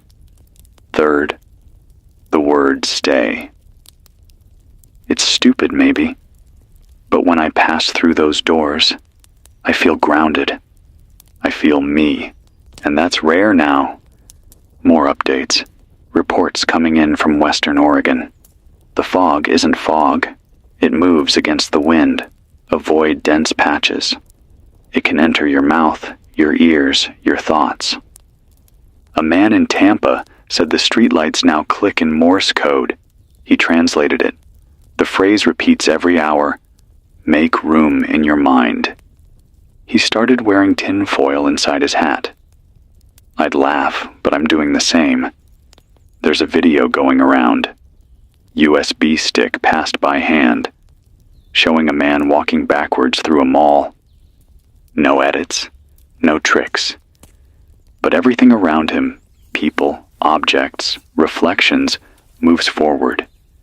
He's the only thing reversed. They say when you pause it, his mouth forms the word remember. That's it. Just that. I've stopped watching screens entirely. Doesn't matter if they're dead. They hum when I look away. Even now, this mic, it crackles when I blink too long. Let me give you something real. I used to have a dog, big yellow mutt, named him Dax. Don't know why, just felt right. He used to bark at the radio tower every morning. Thought it was alive, probably. I'd toss him a tennis ball and he'd ignore it. Run toward the hum instead. Like the static meant something. He died 2 winters ago. Cancer. I buried him out behind the ridge. Yesterday I heard barking. From that same spot. I didn't look. Couldn't. If it's him, I'm not ready. If it's not him, I'm even less ready. Don't follow the voices of your dead. Don't chase them. Don't entertain them. If they speak to you, speak back only in truth. Name the year they died. Say how it felt. Say what you said last. Say what you didn't get to say. And then shut the door. We're allowed to miss. We're not allowed to follow. Let me give you a moment of peace. Someone named Wren sent me a letter. Handwritten. Sealed in cloth. Wrapped in lavender. It just said, "There's a river near Abilene that runs clear at night. Still flows.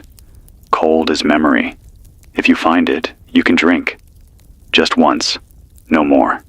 Then leave. The river's honest. Everything else pretends." I don't know if it's true. But if you're near Abilene, maybe try. Honesty's rare now. Even in water. Okay. Breath check. You still with me? Inhale. Exhale. Say your name. Say your name. Say your name. This is Jake Morgan. I'll keep talking. You keep breathing. 7:08 p.m. Darkness is full now. Not night, not really. Night has stars, has a moon, has something. This question mark. This is just dark. Like the earth blinked and forgot to open its eyes again. The light tower is offline. Bulb didn't blow. It just stopped being. I climbed up to check an hour ago. The wiring's intact, power's flowing. But the bulb itself? Cold, hollow. Doesn't even feel like glass anymore. Like it's just space now. A shape without a function. I've sealed the windows, taped the cracks, put a blanket under the door. Not because I'm scared of cold, because I'm scared of what cold lets in. I heard someone knock again. The ceiling. 3 short taps. Then a pause. Then 3 again. It's been happening at the same time every night. 6:46 p.m. Not a second off. I checked once. Climbed the ladder into the rafters. Nothing. Except a single pine needle on the floor. I don't have any trees in here. If this is mimicry, it's getting more specific. More intimate. They're learning from us. Let's take a line. See who's still awake. Line 2. You're live. Jake, I made it to the ridge. You were right. It's quieter here. Name? Ray? From Montana? Go ahead, Ray. There's a clearing up here. Natural bowl in the earth. No trees, no brush. Just stone. Smooth, flat. Feels old, like it was waiting. What do you see? There's a symbol carved into the middle. Same spiral everyone talks about, but it's broken. Like something tried to finish it, then stopped. Any sound? Yeah, wind only. But the weird part, it blows inward, from all directions. Like the center's pulling air. How long have you been there? 2 days. I feel better here. Like my thoughts are mine again. Then stay for now. But don't sleep in the center. Keep to the edges. Trust your instincts. Copy that. You still human? I know my mother's voice, and I know that she's dead. But I still hear it sometimes, and I don't follow it. That's the right answer. Stay grounded, Ray. I've heard about those clearings. One guy called them pressure sinks, places where the signal can't reach. Natural dead zones. Nobody knows why. Might be rock formations. Might be something deeper. Might just be luck. Whatever it is, if you find one, mark it. Protect it. Don't let them in. That's how we rebuild. One quiet spot at a time. I've got a tape I found last week. Still haven't played it. Handwritten label. Listen once. No return address. No markings. I've been thinking about it every day, but I won't play it. Because I remember what happened to the last guy who did. His name was Bennett. Lived 2 towns over. Old HAM operator. Smart guy. Quiet. Careful. He got a similar tape. Played it on air. I caught the edge of the broadcast before it cut. It sounded like wind at first, but underneath, there were feet. Running. Not on earth. On metal. Like a stairwell. And voices, but not speaking. Layered. Like a dozen whispers playing the same phrase backward. I only caught one word, below. Then static. We never heard from Bennett again. His tower's still standing. But the light flashes wrong. It skips the 3rd beat. Every loop. Don't play unmarked tapes. Don't amplify unknown signals. Don't repeat phrases that don't belong to you. Words are entry points now. All right. Here's something else. A man named Yusuf sent me a letter. Folded into a paper boat. Said he found it floating down a street in Chicago. Postmarked with ash. Inside was a note. The towers are not broadcasting anymore. They're listening. Every dish you see pointed upward is now facing inward. They're not sending out. They're waiting for the signal to land. I thought that was metaphor. Until I saw my own dish tonight. Shifted. It used to face south. Now it's angled almost straight up. I didn't move it. I haven't touched that thing in weeks. They're using our infrastructure now. Everything we built to connect ourselves, it's theirs now. Wires, waves, memories. That's why I'm going to say something dangerous now. Something you won't like. Start forgetting. Not the important things. Not who you are. But the other stuff. The passwords. The habits. The patterns. Change your roots. Change your rhythm. Don't go to sleep at the same time every night. Don't eat the same food twice in a row. Don't repeat phrases, even to yourself. The more predictable you are, the easier you are to map. And once they map you, you're just a line on a circuit board. Start introducing chaos into your life. Interrupt yourself. Forget on purpose. I know it sounds strange, but it's safer than being known. Let's take another voice. Line 5. You're on. Jake, it's me. I don't remember my name. Where are you? A field or a road. I can't tell anymore. What do you see? Everything's repeating. Same tree, same rock, same crow. Every 20 steps, it loops. I tested it. That's a trap. You're inside a memory cage. How do I break it? Disrupt it. Scream something untrue. Move backwards. Speak gibberish. Anything that breaks the loop. Okay, I'll try. Static. If you're still there, remember what's false. That's how you get out. Truth is useful, but fiction is freedom. Tell a lie. Make it big. Make it loud. Make it yours. Invent your own escape. You're not a prisoner if the walls aren't real. I've been drawing, in chalk, on the floor, lines, symbols, words I made up, shapes I don't understand. I don't know if it helps, but I do it anyway. Because I choose to. That's resistance. Not survival, not faith, not even hope. Choice. I choose to talk. I choose to breathe. I choose to remember you. Whoever you are, you're still real. I'm still Jake Morgan. We are still here. 9:21 p.m.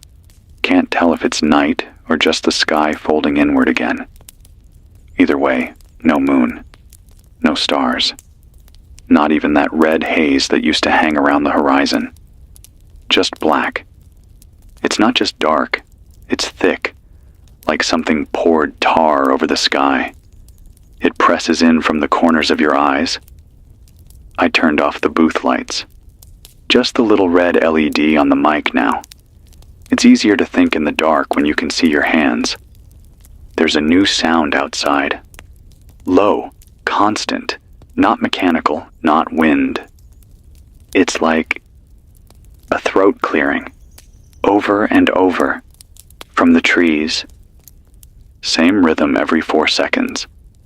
I counted. I've stopped wondering if it's real. If you can count it, it's real enough. The floorboards are colder tonight, like something underneath is draining heat. I laid my palm flat earlier and it burned. Not from fire, from cold, like it was pulling heat through my skin. I moved to the corner by the supply shelf. It's warmer here. There's something I've been meaning to say. I don't know how long this will last. The diesel's almost out.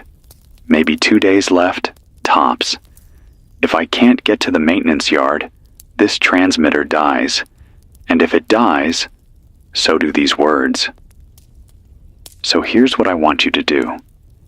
If you've been listening, if you've written anything down, keep it. Copy it. Burn it into wood. Etch it in stone. Tell it to your children. Shout it into canyons. Do something with it. Because stories only die when no one remembers them. And this is the story of what we were. Right before the lights went out. Right before the voice came. Right before we forgot who we were supposed to be. Don't let it end here. Don't let it get erased. All right. Let's go to a call. Line 6. You're live. Jake, I think I'm in a mall, but nothing's for sale. Name? Amira. From what used to be Minnesota. Talk to me, Amira. I woke up here. Don't know how. It's all glass. Escalators still running. But all the stores are empty. No logos, no shelves, just light. Bright, buzzing light. And mannequins. How many? Hundreds. But they're not posed like normal.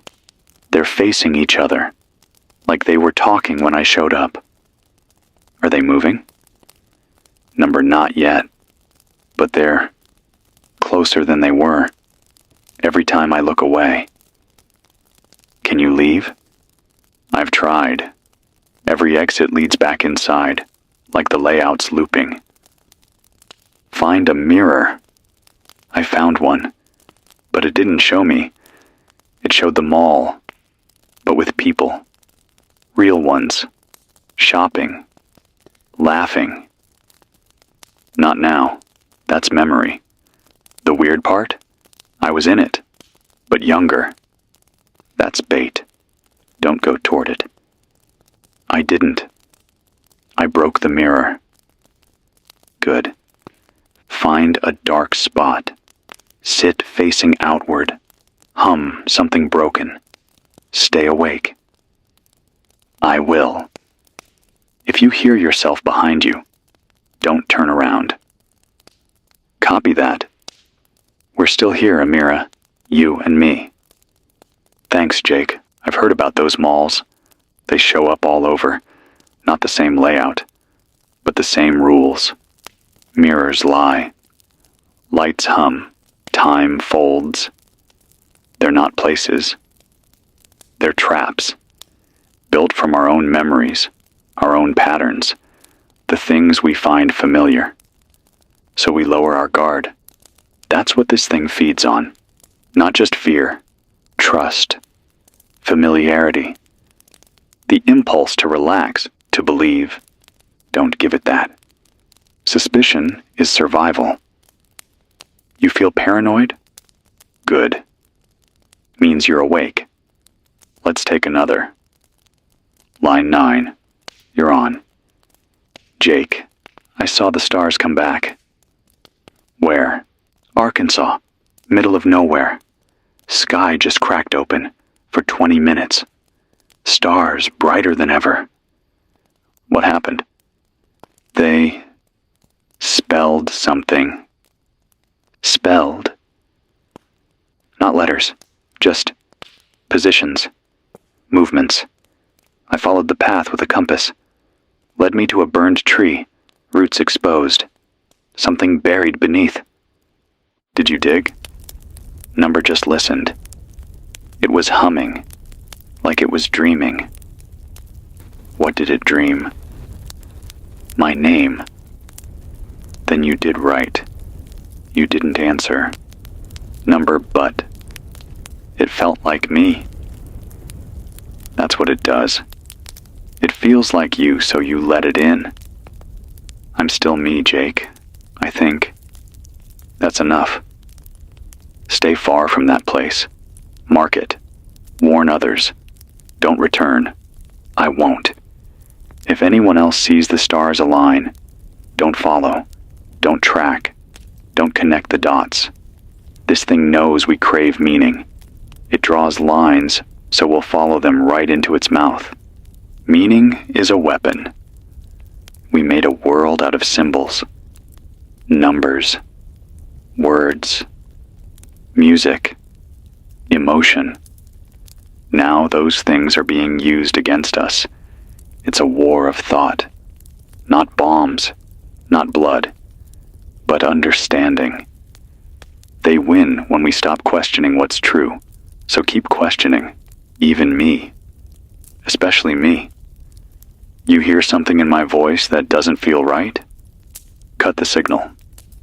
Don't follow me into static. Don't trust anyone who talks too smooth, or too certain. They're just tape recorders wearing faces. I've got 3 more candles. Each one burns about 4 hours. After that, total dark in here. But I'll keep talking until the last one goes out. Even if the mic dies, even if the power fades, even if my own voice starts to echo wrong. Because I choose to. Because I still remember. This is Jake Morgan, and I'm still here. 11:47 p.m. Winds howling again. Finally. It's strange how comforting a sound can be once you've been without it. wind's real. It hits the glass and makes the walls creak. It wraps around the tower like a living thing, but not a thinking thing. And that's the difference now, isn't it? Most sounds aren't just sounds anymore. They want something. They reach into you, ask you to come closer, to listen harder. But the wind, it just moves. And in a world that lies with sound, that honesty is rare. I've got the mic wrapped in cloth now, filters the vibration, cuts the hum. It's not perfect, but it keeps the signal clean. For now. Still no stars. Still no moon. The tower groaned earlier, low, like something settling. But it wasn't the metal, it was the air around it. Pressure changes, like the sky was exhaling. Then came the whisper.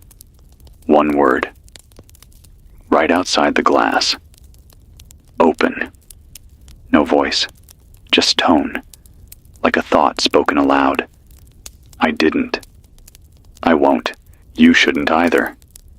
If something asks you to open a door, a box, a memory, don't.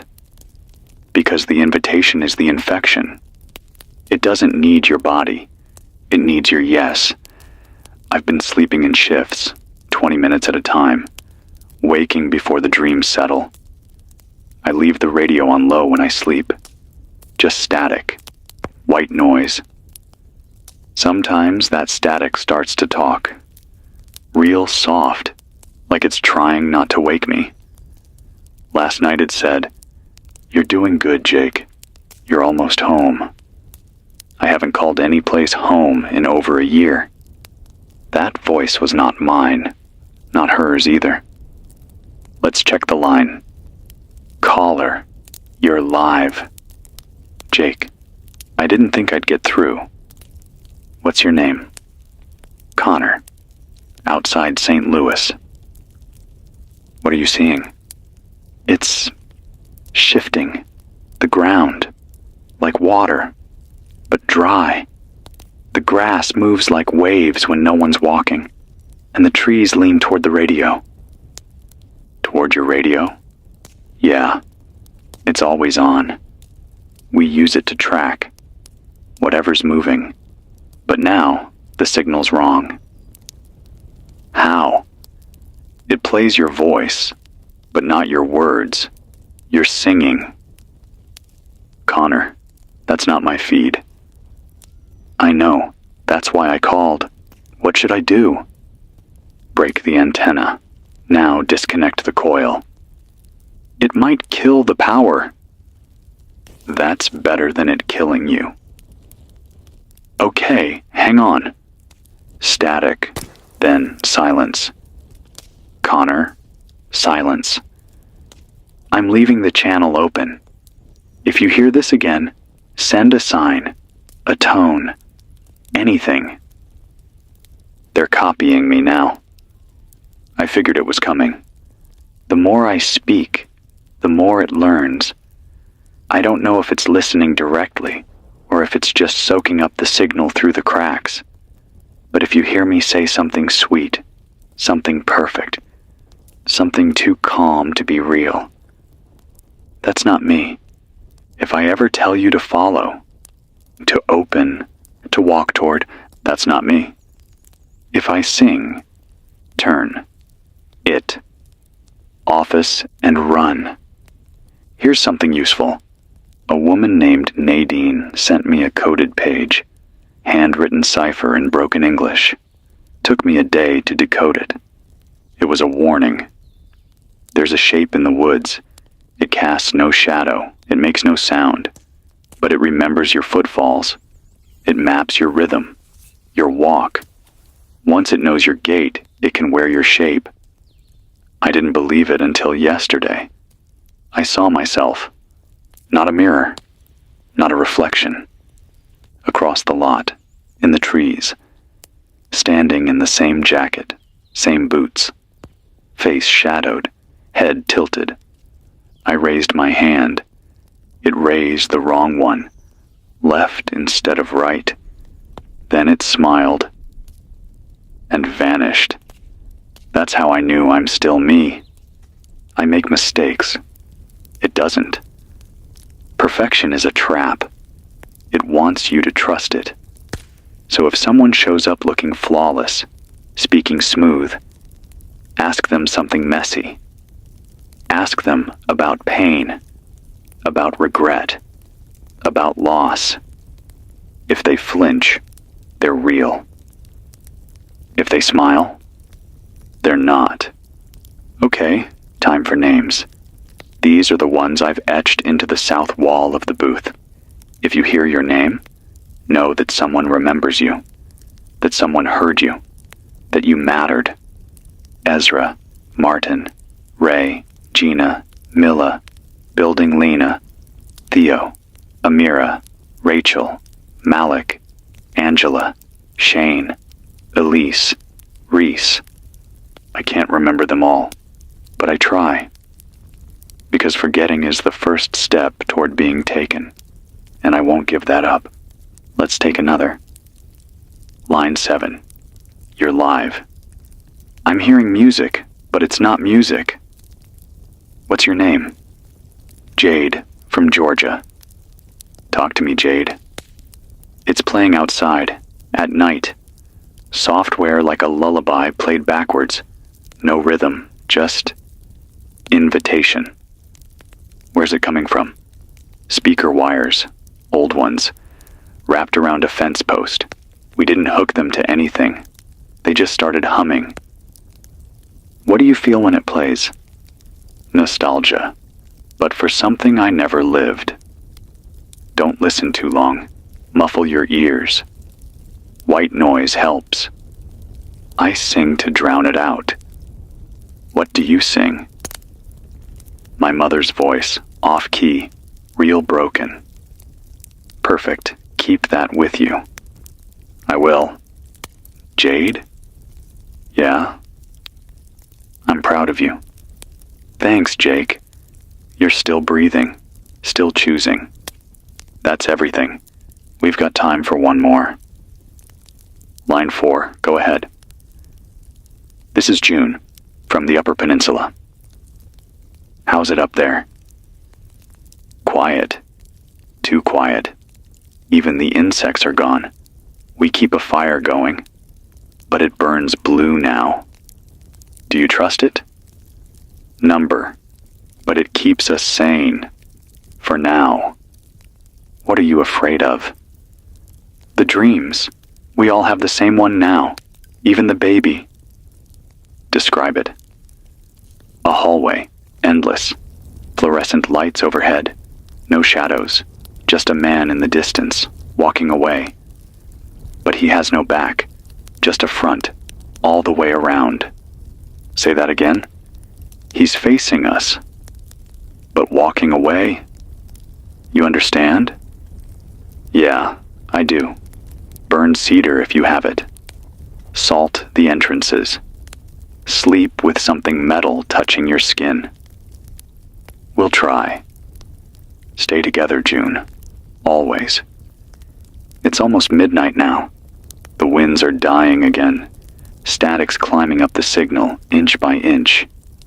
If this cuts off, if this is the last thing you hear from me, just know this. You're not broken for feeling afraid.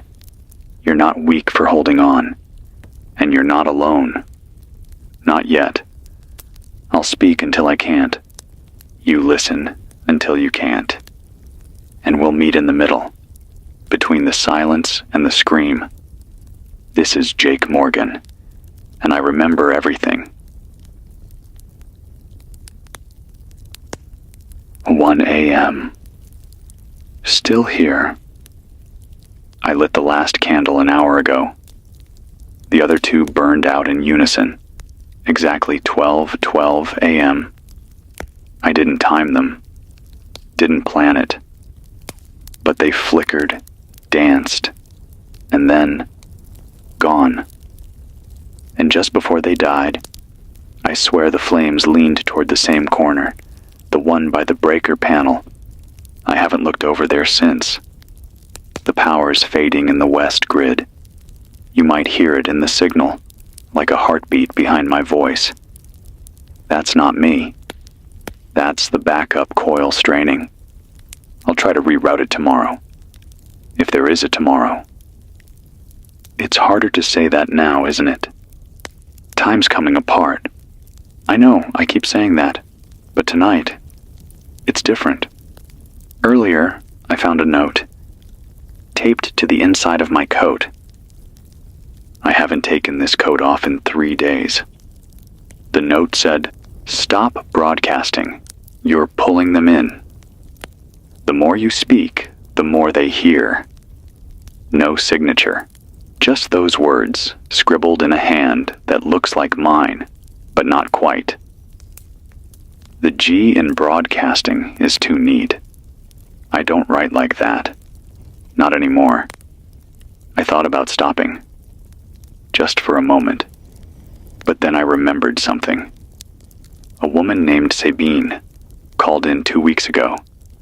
Said she was hiding in a basement in Vermont, surrounded by snow. No power. No heat. Just a crank radio. She said my voice kept her sane. That's why I'm still talking. Because this signal, this sound, it's a thread. And if we drop the thread, we fall. So if something hears me, let it. I'm not speaking for them. I'm speaking for you. Let's take a voice. Line 1. You're on. Jake, I was underground. I think I'm above now, but the sky's wrong. Name? Corey, Northern Nevada. What do you mean wrong? There are 2 moons. One big, one dim. They move together. Perfect sync. But the dim one doesn't reflect. Are you sure it's a moon? Number. It's darker than the sky, like a hole shaped like a moon. Has it spoken? Number. But sometimes it shivers. Corey, you need to stay covered. Anything in the sky that looks like it's breathing. Don't stare. Don't sketch it. Don't even describe it out loud again. Okay. Say something personal. Something that only belongs to you. I once buried a toy car in the backyard because I didn't want my brother to have it. Good. That's real. That's you. Stay grounded, Corey. I'll try. Let me give you a trick I learned. When you wake up, check your hands. Count your fingers. Slowly. Touch each one. Name them if you have to. Because I woke up this morning and had 6. Just for a second. And the 6th one was smiling. That's not metaphor. That's what we're dealing with now. Let's take another. Line 3. You're live. It's happening underground. Name? Sasha from Kentucky. Talk to me, Sasha. I went into an old mine. We thought it was empty. Dry. Just a place to hide. And there were roots, not plant roots. Something older. Veined. Pulsing. And faces in the walls. Faces? Not carved. Not masks. Pressed. Like something had been swallowed by the stone. What did you do? I backed out. Fast. But one of them opened its eyes. It didn't blink. It watched. Do you think it saw you? I know it did. Don't go back. Bury the entrance if you can. Pour salt. Burn cedar. Say your name out loud until the pressure lifts. Even if it's still listening? Especially then. Okay. You're not alone, Sasha. I feel you out there. I really do. I got a letter today. Don't ask how. Just tucked between the booth cracks. It was blank on the outside. Inside, written in red. There is no signal anymore, just your memory of one. That's how deep this goes. It's not about data or bandwidth. It's about belief. We believe this mic matters. We believe in sound, and so it speaks. So I'll keep speaking until I forget why, until the tape winds dry, until I become the signal itself. Here's what I need from you tonight. Build a cairn. If you've got stones, stack them. 3 high. 4 if you're brave. Doesn't matter where, doesn't matter how. Just stack. A reminder that something was here, that you were here. They're erasing signs, but they can't erase weight. Mass stays, even in dreams. If you can't build it, draw it, paint it, sing it, just make it real. Because the world is going soft, slipping between thoughts, and we need edges. We need things that stay put. Even if they crumble, even if they fall, they meant something. You still mean something. Say your name. Breathe. Draw a line on your wrist. Bite your lip and taste iron. Be here. This is Jake Morgan. Still speaking. Still hearing. Still real. 2:48 a.m. Quiet now. Not still. Not peaceful. Just quiet. You know the kind. Right before something cracks. I stepped outside 10 minutes ago. Just to listen. To feel. And I swear, for the first time since this all started, I could hear the silence. It had a shape to it. A slope. Like it was drawing me somewhere. Toward that tree line I've been avoiding. The one where the shadows move without wind. Where the frost melts in patterns. I stood there for a long time. Just breathing. Counting. Trying to remember what it was like to be a person. In a world where trees didn't listen. And then, a whisper. No words. Just the idea of sound. Like a mouth without a voice. And I ran. Didn't look back. Didn't try to understand. And when I got back to the booth, my door was open. Not broken. Not forced. Just open. And inside, on the chair, was a single page from my old notebook. Ripped clean. It said, "Keep going. We're listening." Same handwriting as mine. Same smudges. Same initials. But I didn't write it. Not this time. Let's take a line. Line 2. You're live. Jake, there's something in the mirrors. What's your name? Harper. Near Boise. Go ahead, Harper. I smashed all of them, every mirror, but one cracked, and the cracks moved, like veins, like they were growing. Did you touch it? Number. But I saw myself inside it. Only it wasn't me. The smile was too early, the eyes too wide. Did it speak? Yes, it said, "Finally, she's listening." Then it knows your rhythm. That's how it gets in. I wear a blindfold now. I live in sound. Smart. Keep doing that. Don't hum anything familiar. Don't echo. Stay unpredictable. Do you think it's still watching? Yes, but that doesn't mean it understands. There's power in not being readable. Thank you. Hold fast, Harper. Stay out of reflections. Mirrors are doors now.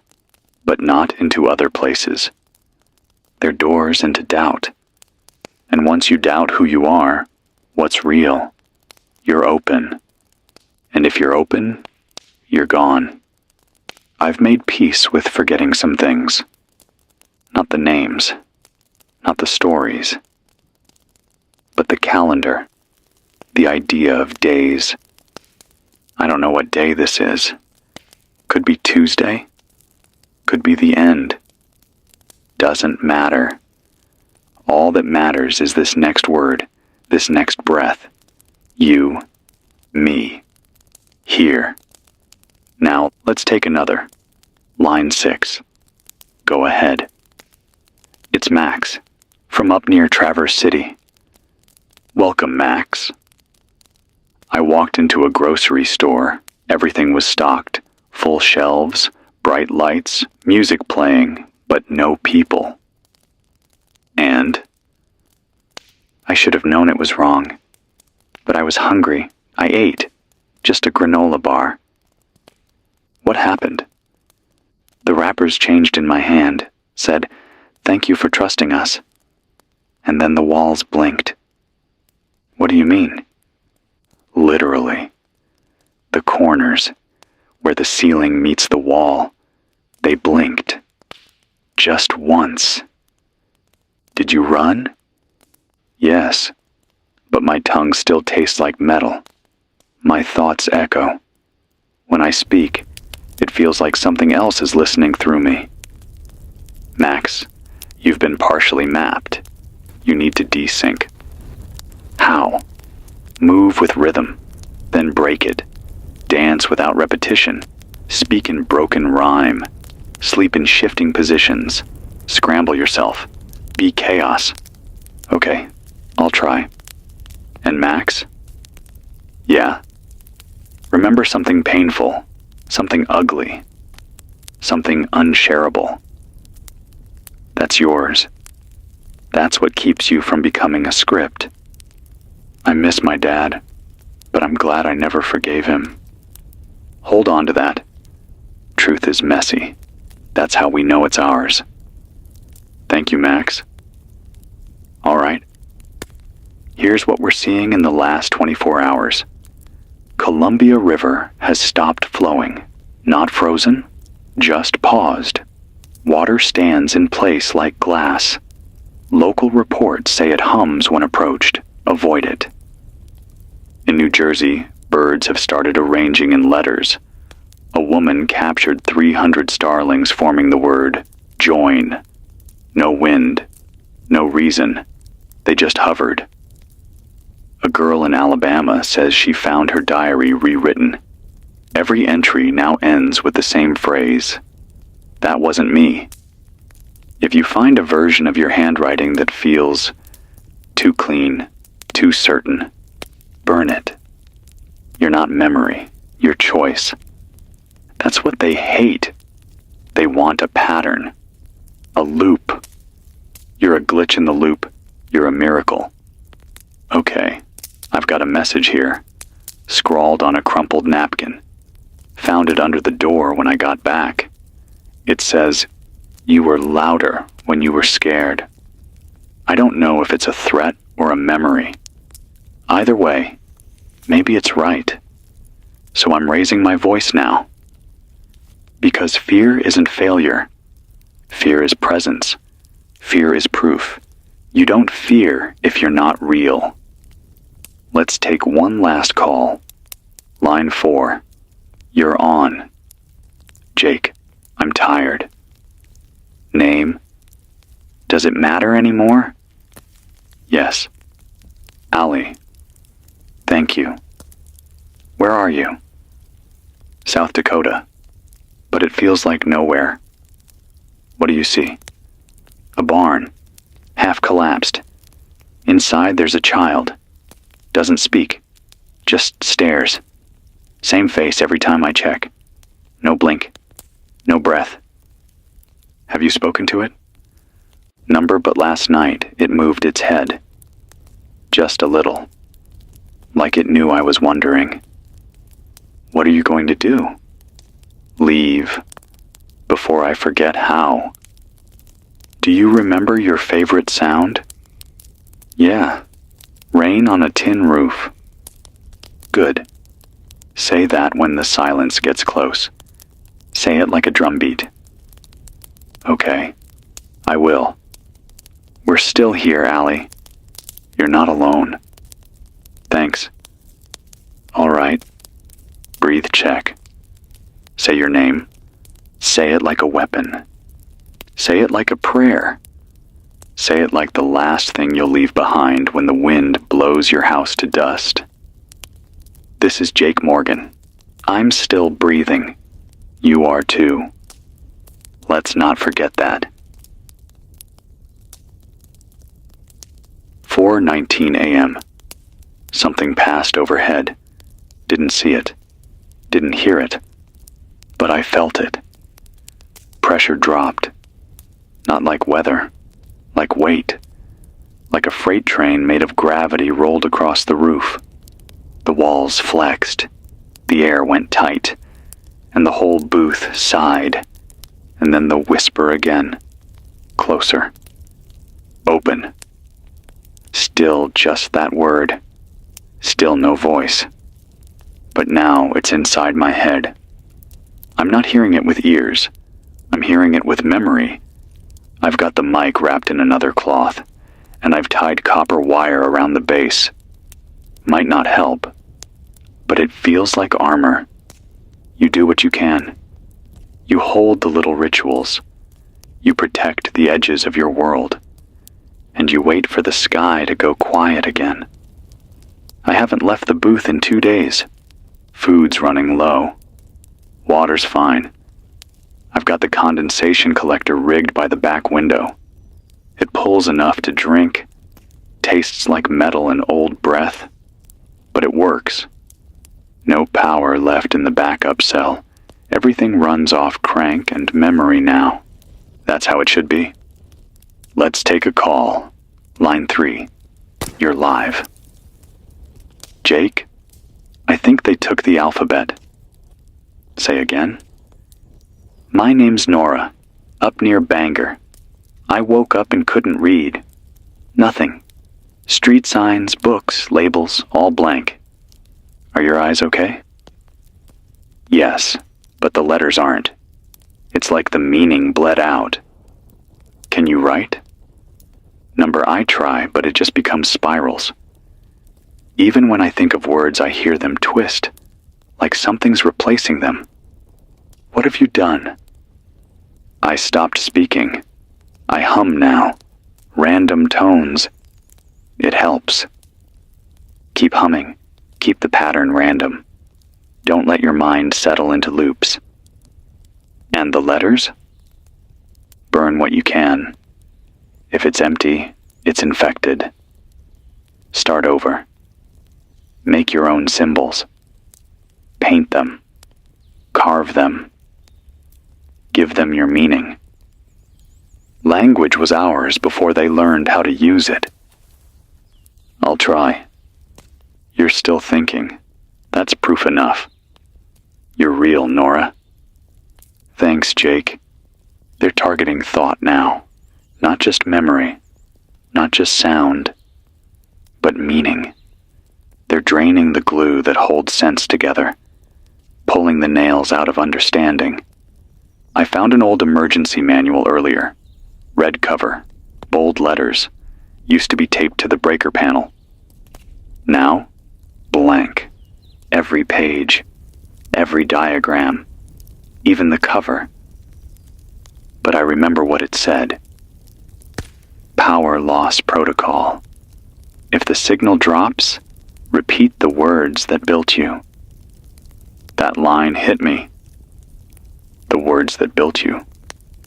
What are yours? Your childhood nickname? Your favorite lie? Your last apology? Say them, tonight, out loud. Quiet. Doesn't matter. Just say them. Because if you don't, they'll be taken. Language is living, and that means it can be killed. Let's take another. Line 6. Go ahead. Jake, my name is David. I think I've been following myself. Say more. I saw someone down the road. Same clothes, same limp, same hair. I followed. Thought maybe it was another survivor. And it turned left into the trees. I followed. Lost the trail. Then I circled back. And I was behind myself. Are you sure? Yes. I watched myself walk into the booth. Same jacket. Same key ring. You're not broadcasting right now, David. I know. I ran. I didn't open the door. But now I don't know if I'm me. Say something that only you would know. I lost my first tooth on a swing set. It bled into the wood. And how did that feel? I was proud, because I didn't cry. That's real. You're still you. Don't follow anyone who walks like you. If you see yourself, retreat. Mirrors don't need glass anymore. Thanks, Jake. Stay sharp, David. They're trying the oldest trick in the book now. Imitation, not perfect copies. Almost perfect. Just enough to convince you in the dark. Just enough to trick the lonely. But there's always a mistake. A missing scar. The wrong hand dominant. A laugh that's one beat too short. You know who you are. Don't let anyone else wear it. Even if they're kind. Especially if they're kind. All right. Here's what we know as of this hour. Atlanta is covered in webbing. Not silk, not spider, but narrative. Thousands of red strings connecting windows, cars, trees, all tied into knots. If you follow one, you forget what it meant. Stay clear. A man in British Columbia has not slept in 17 days. Every time he closes his eyes, he sees a room with no exits and a woman smiling behind a curtain. The longer he watches, the closer the curtain gets. He says she never blinks. A boy in Louisiana sings songs that haven't been written yet, tunes that loop back into themselves. His mother writes them down, but the ink turns black and burns the paper. They've stopped trying. We're in the story now, not reading it, not telling it. We are it, and the story wants control. So break the narrative. Turn left when you always turn right. Wear 2 different shoes. Forget your own birthday for a week. Interrupt yourself. You're not a character. You're a crack in the plot. That's how you win. Let's go to line 2. You're live. Jake, there's something singing through the dirt. Name, Emory, Missouri. I've been digging. Old storm shelter. Thought it'd be safe. And there's music, not loud, like a hum from deep underground. Feels like bones vibrating. How deep? Not far. I stopped. It made my teeth bleed. That's not soil. That's root. Of what? Of language. Buried too long. Waking up. Don't dig further. I won't. Cover it with salt if you have any. If not, urine. Blood. Something real. Make it taste human. I can do that. You're already doing it, Emory. Hold fast. I'm watching the glass. Frost patterns are forming again. Same spirals, same branching cracks. But this time, they're writing something. A word. Almost readable. Looks like STA. That's all so far.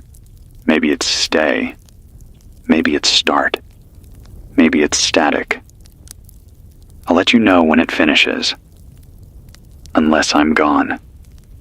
Until then, you breathe, you speak, you choose. This is Jake Morgan. Still speaking, still not opening the door. 5:51 a.m. Cold again. Colder than it's been in days. Not the kind of cold you feel on your skin. This kind sinks in behind your ribs, hangs in your throat like smoke. You feel it in your gums. Your teeth ache like they remember winter from before there was a word for it. Something passed near the tower about an hour ago. Didn't touch anything. Didn't make noise. But all the frost on the north window melted in the shape of a handprint. 5 fingers. Thin. Too long. I haven't touched the glass. I won't. Let's check the coil. Still holding. Barely. Output's weak, but stable. Signal's thinner now, but I know you can still hear me. If you're out there, write this down. If your reflection starts moving before you do, close your eyes. If you hear your name in your own voice, hold your breath for 10 seconds. If your left foot goes numb every morning, move your bed. Now, patterns are dangerous. They're invitations. And the thing we let in doesn't knock anymore. It just waits for the opening. I found a new mark on the booth wall, just below the light switch. Deep scratch in the paneling. Not claw, not tool, just a line. Straight, sharp, burned at the edge. It wasn't there yesterday. Let's take a call. Line 4, you're on. Jake, there's something in my house. What's your name? Zara, up near Spokane. Talk to me. I live alone. No pets, no visitors. I locked the doors. I never leave. But this morning, I found shoes by the front door. Wet. Muddy. And? They're my size, but I've never seen them before. Did you touch them? Number. But they moved. I turned my back, and they were in the kitchen. That's not intrusion. That's replacement. It's trying to live in your life. What should I do? Change everything. Reorder your shelves. Throw out your plates. Sleep under the bed. Make your house unfamiliar. Why? Because it learned your routine. And now it thinks it's you. Okay. I'll change things. I'll make it forget. Good. Zara? Yeah? Say your name once more. Zara. That's your anchor. Don't drop it. Thanks, Jake. We're seeing more of that. Not shadows. Not ghosts. Just placeholders. Empty molds. Wanting to be worn. Wanting to fit. And we help them when we live the same day twice. So don't.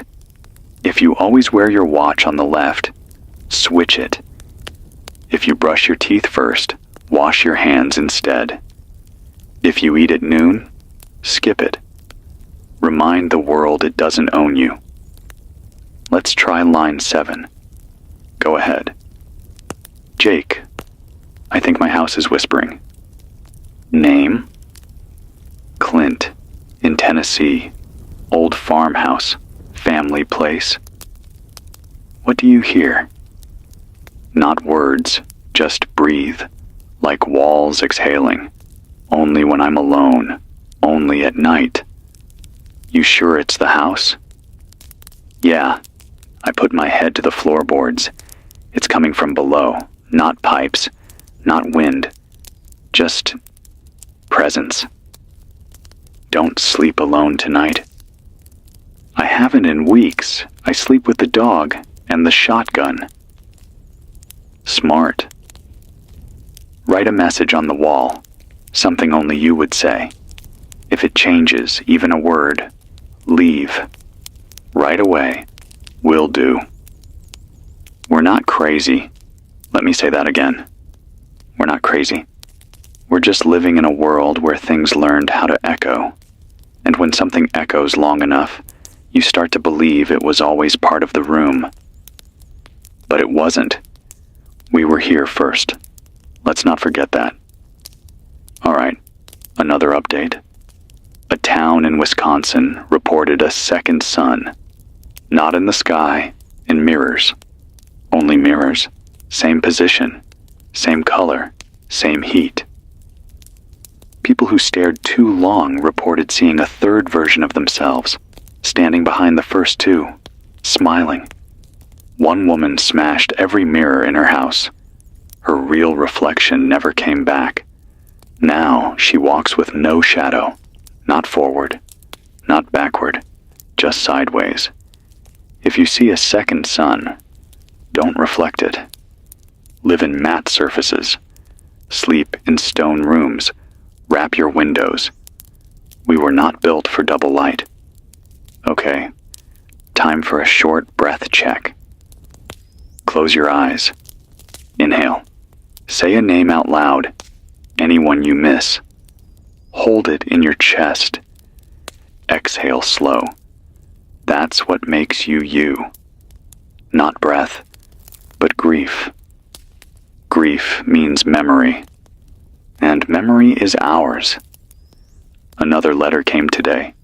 Don't ask how. Just folded between the pages of my journal. No one's touched this book but me. It said, "The story is almost done. You can rest soon." I burned it, because the story ends when I say it does. Not before. Not when the whispers get patient. Not when the air pretends to love me. Not when the glass draws letters. And speaking of that, it finished. The frost on the window, it wrote the word, stand. That's it. Not stay. Not start. Stand. So that's what I'm doing. I'm standing now.